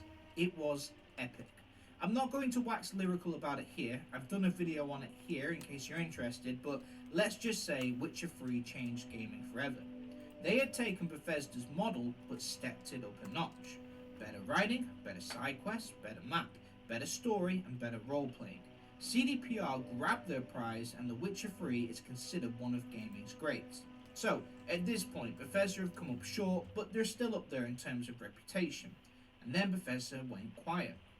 In 2018, we saw the release of Red Dead Redemption 2, which is almost another step up from The Witcher 3. Again, I'm not going to go into too much detail, but in my opinion, Red Dead Redemption 2 is an underrated masterpiece. Rockstar don't normally go into what It's I not consider underrated. classic What are you RPG talking setups, about? But they did with this one. The story, the world, the activities that are in the game, the NPCs, daily schedules. I've done a whole video on that here, but the point is, Red Dead Redemption 2 was the next big one to drop and raise the standards. This is important. Remember this for later. Okay, so 2019 comes along and Disco Elysium drops, and it's revered by all. Elysium. Unfortunately, Bethesda came and knocked that game down with Fallout 76. Oh dear. Now, we all know about the rocky start it had. Glitches, bugs, errors and issues. We all know the story of how they ripped off a lot of their fans and tried to scam them. If you don't know this, the video's here. But even if the game came out more polished, it was not what many fans wanted. Fallout 4 was more mass appeal than RPG. Fallout 76 was an online MMO with microtransactions. It could not have been more far removed from their previous model. It sold 1.4 million copies. Now that is a massive drop compared to Fallout 4's 25 million. Now, I don't want to go into too much detail on this, but an MMORPG is so far removed from an offline RPG. It went from a gaming setup where you explore the world, make decisions, do side quests, and build your character's stats up over time, whilst impacting the world and living through its story. Then, you're playing a game with your online mates, mowing down a horde of enemies with multicolour power armor suits you just got out of the microtransaction store. Now, you might love Fallout 76, but you can surely see why this didn't gel with the typical RPG fanbase. So, Bethesda disappeared for a while again, and then in 2023, Bethesda dropped Starfield. At this point, fans had now waited 13 years for a new Elder Scrolls game, but Bethesda decided instead to make a space RPG. It did not do well. Remember how I explained that Fallout 4 had removed a lot of the RPG elements from Morrowind? Well, it saw even more removed here. Player freedom? None. You did as you were instructed, and that's it. The quests were even more radiant now, or extremely fetch questy. The writing was more dull than Fallout 4. The worlds were literally procedurally generated, as in a computer made them up each time we landed on a planet. There was no handcrafted map. Skyrim had a giant handcrafted map and 198 unique dungeons to explore. Starfield had no handcrafted map, and around 12 dungeons that were constantly reused. So you would explore one planet and find X dungeon, go to a planet 7 galaxies away and you'd find X dungeon again. And there was no aliens, by the way. Enough has been said about Starfield's shortcomings, and by the way, you remember when I said that Red Dead Redemption 2 would come up later? Todd Howard based Starfield off of Red Dead Redemption 2. That is not a joke, and you can even Google it. If you've played both of these games, then you should be laughing out loud right now. That's how big the gap is in terms of quality. Speaking of today's game, Kingdom Come Deliverance 2, some new players to the franchise are worried about even trying it. They worry that if they don't enjoy it, it will be £60 down the drain. Well, you don't need to pay the full £60 to enjoy the game, thanks to today's sponsor. Today's video is sponsored by Instant Gaming, and they save you money on video games. Due to the fact that they get their keys straight from the source, they're able to offer a better price. They have over 700,000 reviews on Trustpilot, and they have a 4.7 out of 5-star rating. They do exactly what they say. So just to give you an example, Kingdom Come Deliverance 2 is normally £60 or more, but here you can get it for just $47.09. Or the new Civilization game that's just come out. It's available for just $42.09 instead of the usual £60. This applies to almost every game and every console, and it saves you almost 50% discount on all titles. You buy a few games through Instant Gaming, and in the long term, it saves you a lot. That way you can have extra money to get other games. And it's super easy to use. You pick your game, your platform, make your purchase, and you get your code. Enter your code in on your preferred system, and voila, there it is, ready to go. So if you want to save money on video games whilst also supporting the channel, click on the first link down in the description. And thank you to Instant Gaming for sponsoring today's video. Okay, let's get back to it. So, quick summary. Bethesda released true RPG games with player freedom, handcrafted maps. Over time, they transitioned to simplify their games to appeal to mass fans. They strip away many RPG elements in favour of new features.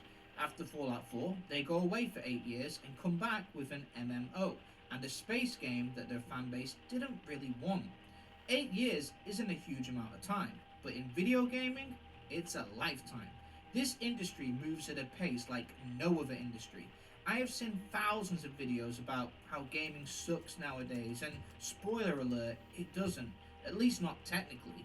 Games are getting better in terms of visuals, breadth of content, features. We almost get at least one certified banger each year. Bethesda had been overtaken in 2015 when Witcher 3 beat out Fallout 4. Nowadays, the gap has gotten even wider. Whilst Bethesda spent the last 9 years not making any offline Fallouts or Elder Scrolls games, we saw the release of Witcher 3, Divinity Original Sin 2, Baldur's Gate 3, Elden Ring, Red Dead Redemption 2, Cyberpunk, and as of 2 weeks ago, Kingdom Come Deliverance 2. The bar has been raised. And rather than sticking to what they do best and improving their formula over time, Bethesda went in another direction. Those 8 years have cost them everything. So Kingdom Come Deliverance 2 has come out and it's blown people's minds, but I just want to tell a quick story of their history. In 2011, when Skyrim came out, Vavra co-founded Warhorse Studios and he wrote Kingdom Come Deliverance. He wanted to create a realistic, story-driven RPG set within medieval Europe, which is a stark contrast to the fantasy-heavy RPGs that dominated the market, Skyrim. Despite the uniqueness of the concept, he struggled to find funding. Publishers were skeptical about the project's marketability, especially since it didn't have any mythical creatures or magic. After failing to secure a publisher, Vavra and his team at Warhorse Studios turned to crowdfunding. They launched a Kickstarter campaign in January of 2014, asking for just £300,000 to prove that there was demand for this type of game. That campaign was a huge success, and they raised £1.1 million from over 35,000 backers. The early funding was critical in securing additional private investment, and it proved the concept's viability. The game went on to release in 2018, and although it was loved by many, including myself, it was not the world-renowned masterpiece that the sequel is today. Essentially, it was rough around the edges, it had some glitches, the UI and player tutorials were not the best, so it lost a lot of players. A lot of the features also had to be stripped. It had limited time and a limited budget, so in many ways this was a rough draft. The concept. Vavra had higher ambitions, but was unable to deliver on all of them as he had to get the game out. So the game still sold 8 million copies, and what did Warhorse do? They made the same game, but fulfilled their ambition. They improved everything wrong with the first. Better UI, better player tutorials, better writing, better quest design, more features, bigger map, more cutscenes. They just copied the exact same formula from the first game, but improved it in every way. I have a video on that here if you want more details, but essentially, this game shocked everyone. It is, in my opinion, a masterpiece. But what is integral is not just what they did, but what they didn't do. The combat was unique, but quite difficult. They kept it the same. Some features like alchemy were slow and methodical. They kept it the same. The first game made you eat and sleep. They kept it the same. In order to save, you had to get a specific item. They kept it the same. They refused to compromise on their vision to reach mass appeal. They could easily have done Ubisoft combat or added a difficulty mode, but then that wouldn't have been Kingdom Come Deliverance, just like Elden Ring wouldn't have been Elden Ring. The Dark Souls series is another example of a studio making a formula, sticking to it, and then improving it with each release. From Demon Souls all the way to Elden Ring, the improvement is clear in each game. Just a quick side note for the comments, I know Dark Souls 2 wasn't a step up overall, but let's just give me a pass on this one today. Anyway, fast forward, and here we are in 2025. Kingdom Come Deliverance 2 has dropped to critical acclaim, and it's widely considered one of the greatest RPGs of all time. Decision making like Witcher 3, open world like Skyrim, and a live world full of NPCs just like Red Dead Redemption 2, and player freedom like Morrowind. Funny that that's the game it gets compared to, eh? This game is a certified history maker, and then we have GTA 6 coming out later this year, which will again raise the standards even higher. But what about The Elder Scrolls 6? Now if you're still watching, I think you can probably guess where I'm going with this. I think Kingdom Come Deliverance 2 is The Elder Scrolls 6 that we want. It is the new giant open world RPG game that is up to today's standards. It is what we would want from a game like Elder Scrolls 6.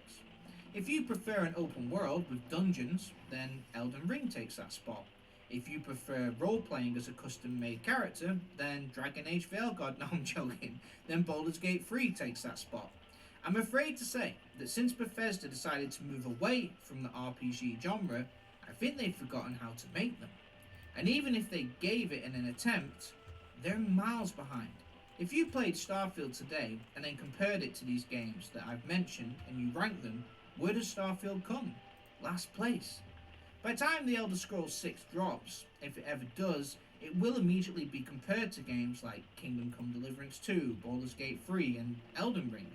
My fear is that whilst Bethesda went off on a journey to try and make an online Fallout or Fallout in space, the gaming industry moved on. And when they do decide to finally drop, I think they will struggle to find a place left. Other games have come out and improved in ways that Bethesda games haven't. They can't compete. And the way they reacted to their fans about Starfield and the Fallout 76 criticism was a bad sign. When fans vented frustration about Starfield, Bethesda responded saying they were wrong and they weren't playing the game correctly. When 76 came out and fans said it was buggy and that their canvas bag wasn't actually a canvas bag, Bethesda said that they misunderstood them and there were no refunds. It was awful. Now look at Warhorse, how they treat their fans. They put on events and roleplay and let fans share in their joy for the history of Bohemia. Even CD Projekt Red spent tireless hours fixing Cyberpunk. Other studios not only make better games than Bethesda, but they also appreciate their fans more. I loved Bethesda games, and I'd love to be wrong. I would love to see The Elder Scrolls 6 come out and make me eat my words, but as I play Kingdom Come Deliverance 2 without a single loading screen, I just don't see it happen. Another thing, when Bethesda decided to leave the formula set out by Morrowind and started to strip away more and more RPG elements in order to make the game more appealing for different players, I don't think they could have ever foreseen how popular RPGs would become. People love Kingdom Come Deliverance 2. Baldur's Gate 3 won Game of the Year. Witcher 3 won Game of the Year. People generally want these in-depth, complex RPGs. And despite the industry keep telling us that we don't, and that we want it more basic and structured, that's just not the case. Dragon Age the Veilguard was more basic. That was a game that didn't really have an in-depth RPG aspect. It was more action-based, and it was rejected by the gaming worlds. But once a deep RPG drops, like Baldur's Gate 3, it wins Game of the Year. So they can continue to say that fans don't want these deep, complex RPG games, but the stats say otherwise. Bethesda went away from this. So whilst other studios stick to what they know and make their games better with each subsequent release, Bethesda spent too long trying to find mass appeal and a new fan base. They neglected their true fans. And now those same fans have found new homes and new places to spend their money. New games. And whenever that day does come, I cannot see them reclaiming their spot when they drop The Elder Scrolls 6. The gap is too far now, as showcased by the Kingdom Come Deliverance 2's quality. But it didn't have to be ye of little faith. This is no one's fault but Bethesda's, by choosing to go in another direction compared to studios like Warhorse. I think fans should consider Kingdom Come Deliverance 2 as our Elder Scrolls 6 of now, because whenever that game does drop, I don't think it's going to be the Elder Scrolls 6 that we really would have wanted many years ago. And not only has Bethesda's game quality dropped compared to their competitors, but they've all but given up on trying to make an RPG. But anyway, if you're still watching, I just want to say, you're awesome. This is all from the heart, and it was tough to get across, but sometimes you gotta give your opinion, which is what I want from you. Do you agree with what I'm saying? Do you think I'm completely wrong? Should I stop talking about Bethesda, since I can't even pronounce it correctly? Let me know your thoughts in the comments. If you enjoyed the video, please give it the thumbs up. And if you're new here, please consider subscribing. I'm Gaming, where we do video game analysis, identifying what makes great games great, and what could make good games great as well. I'm going back to play Kingdom Come Deliverance 2 now. Out. Oh god, what was that sound? Oh god, I thought it was me. So with the new Oblivion remake essentially all but confirmed at this point, I want to pose the question, are they remaking the right game? Thank you, AVV Gaming. Now, I know I'd like this to sub to sounds your channel. really ungrateful, and I'm happy that Oblivion is going to get a remake from the ground up in Unreal Engine 5, but I do wonder, should they not have made Morrowind instead? Now, don't get me wrong, Oblivion is an incredible game. It was my first open world game experience and it changed my taste in gaming forever, but it owes a lot of its foundations to the creation of Morrowind. If you wanted to play Oblivion today, you could. It still looks great, it plays well, it is a little dated, but most newer gamers would be able to play it today if they had some patience. After all, it is a game from the Xbox 360 and PlayStation 3 era. Morrowind, on the other hand, is from the generation before. It is barely playable today for someone who recently got into gaming. Time has certainly not been as kind to this game, with no voice acting, no fast travel, no sprint button. Let's just say if you finished playing 2023's Baldur's Gate 3 and someone recommended this game to you, you're going to struggle to adapt. But the thing is, they would recommend it to you. You see, Morrowind is widely considered the best of the Bethesda open world games, and its blueprint is the reason that we have Oblivion, Skyrim, and many other open world games like Kingdom Come Deliverance 2 and Baldur's Gate 3. It has such a legacy that it's one of those games that changed gaming forever. So many people who are new to gaming want to try it, and many older gamers suggest it to them as well. But when they get to boot up the game, their resilience and patience is tested greatly.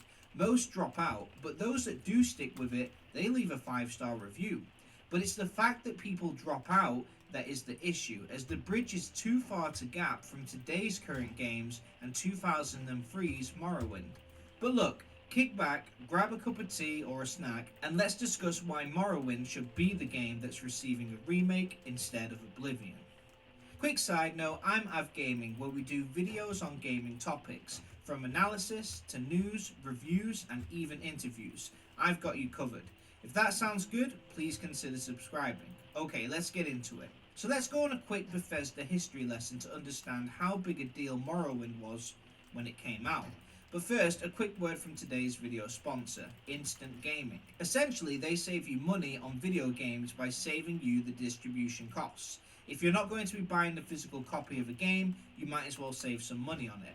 And with Instant Gaming, you really do, because they get all their keys directly from the source. They have over 700,000 reviews on Trustpilot and have a 4.7 out of 5-star rating. Just to give you an example, a game that I'm hugely excited about, Kingdom Come Deliverance 2.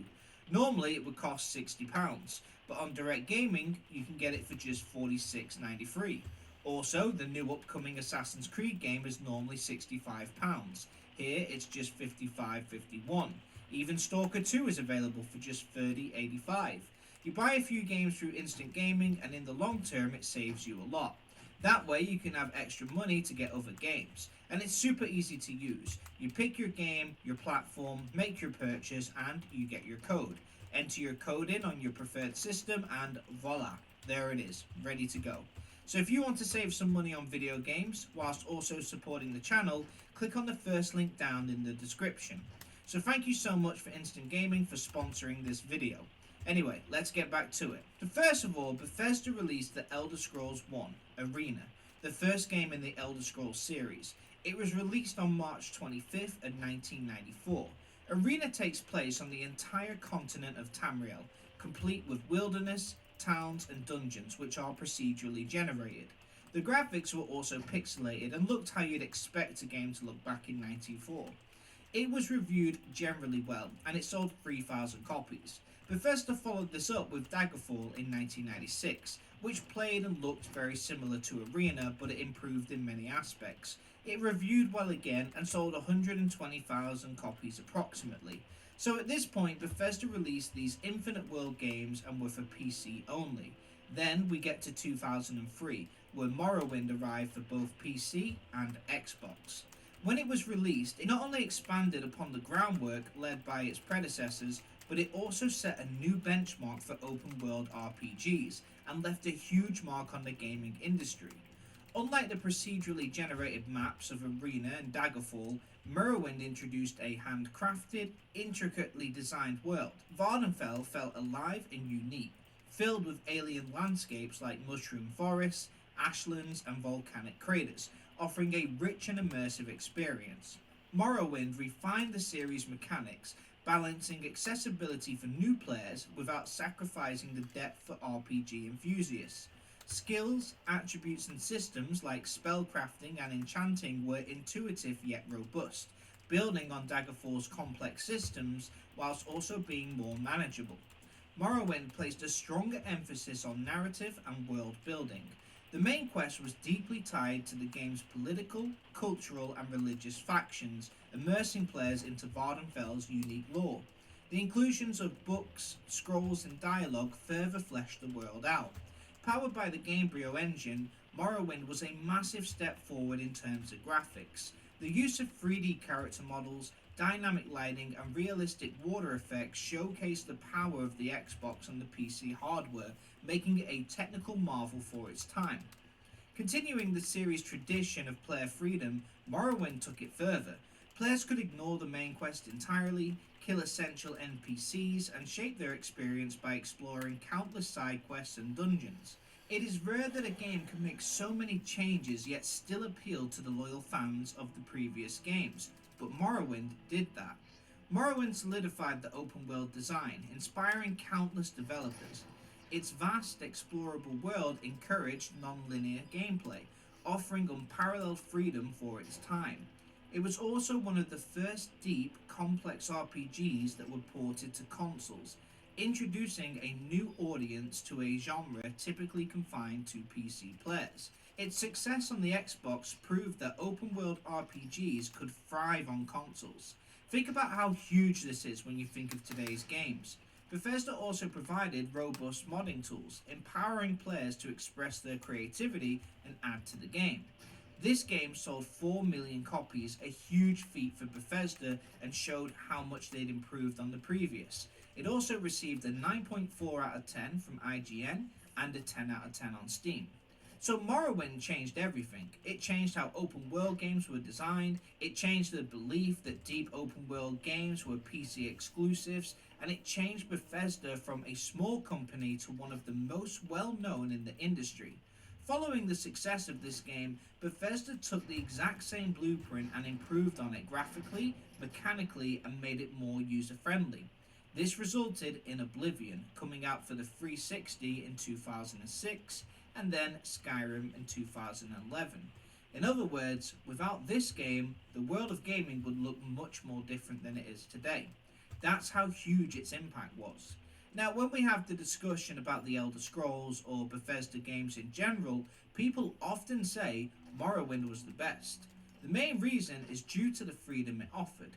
In Morrowind, the game never held your hand, and there was no quest compass or fast travel options. The player had to navigate the world using directions, landmarks, and maps. This design forced players to engage deeply with the world, making exploration and discovery more rewarding.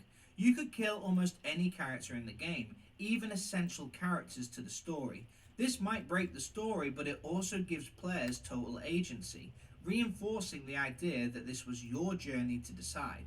Baldur's Gate 3 released in 2023, and you can see how much players love freedom like this still. The writing in the game was much more mature themed when you compare it to Skyrim. There were no clear good or bad decisions, leaving players to interpret events and factions for themselves. In contrast, Skyrim has a much more straightforward heroic narrative. Morrowind was unapologetically difficult compared to games like Skyrim. Combat mechanics were tied to stats, meaning early game encounters felt far more dangerous and you had to plan carefully. This created a sense of growth and mastery that some players miss in games like Skyrim. Kingdom Come Deliverance is a good example of a game that copied this setup. Features like spellcrafting, enchanting, and alchemy were deeper in Morrowind 2, giving players more room for experimentation. While Skyrim streamlined many mechanics for accessibility, Morrowind's complexity offered greater rewards for players willing to engage with its systems. Essentially, Morrowind was made for hardcore RPG players who had the patience and perseverance to commit to it and overcome its challenges. When Bethesda released Oblivion, they stripped away a lot of those challenges and made the game more mainstream. Skyrim streamlined even more, and then Fallout 4 even more than that. These games are designed for a larger audience. They are simple, not as in-depth, and a casual gamer could enjoy it more, as they actually have. Skyrim sold 60 million copies. I'm not going to get into the reasons of why Bethesda stripped away these features, that's for another video, but just understand this. Morrowind is the reason for Skyrim. It's the reason for many open world RPGs of today, and it's the reason for Bethesda's success. It had the biggest impact on Bethesda's history due to its design. Although Oblivion improved upon Morrowind's template, it was the first game to make the huge technical leap. So when people have discussions about the best RPG or Bethesda game, many do say Morrowind. Now anyone who loves Skyrim, they tend to love Fallout 2, and they also tend to love Oblivion.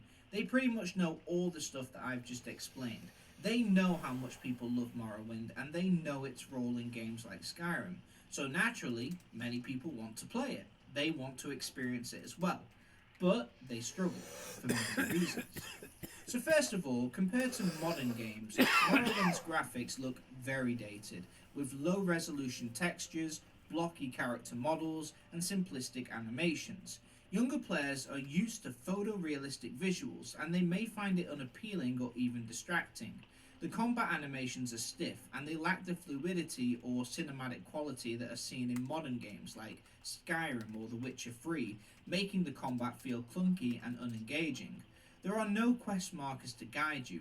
Players must rely on directions from the NPCs, which often say things like, head east of the big rock and turn south near the river.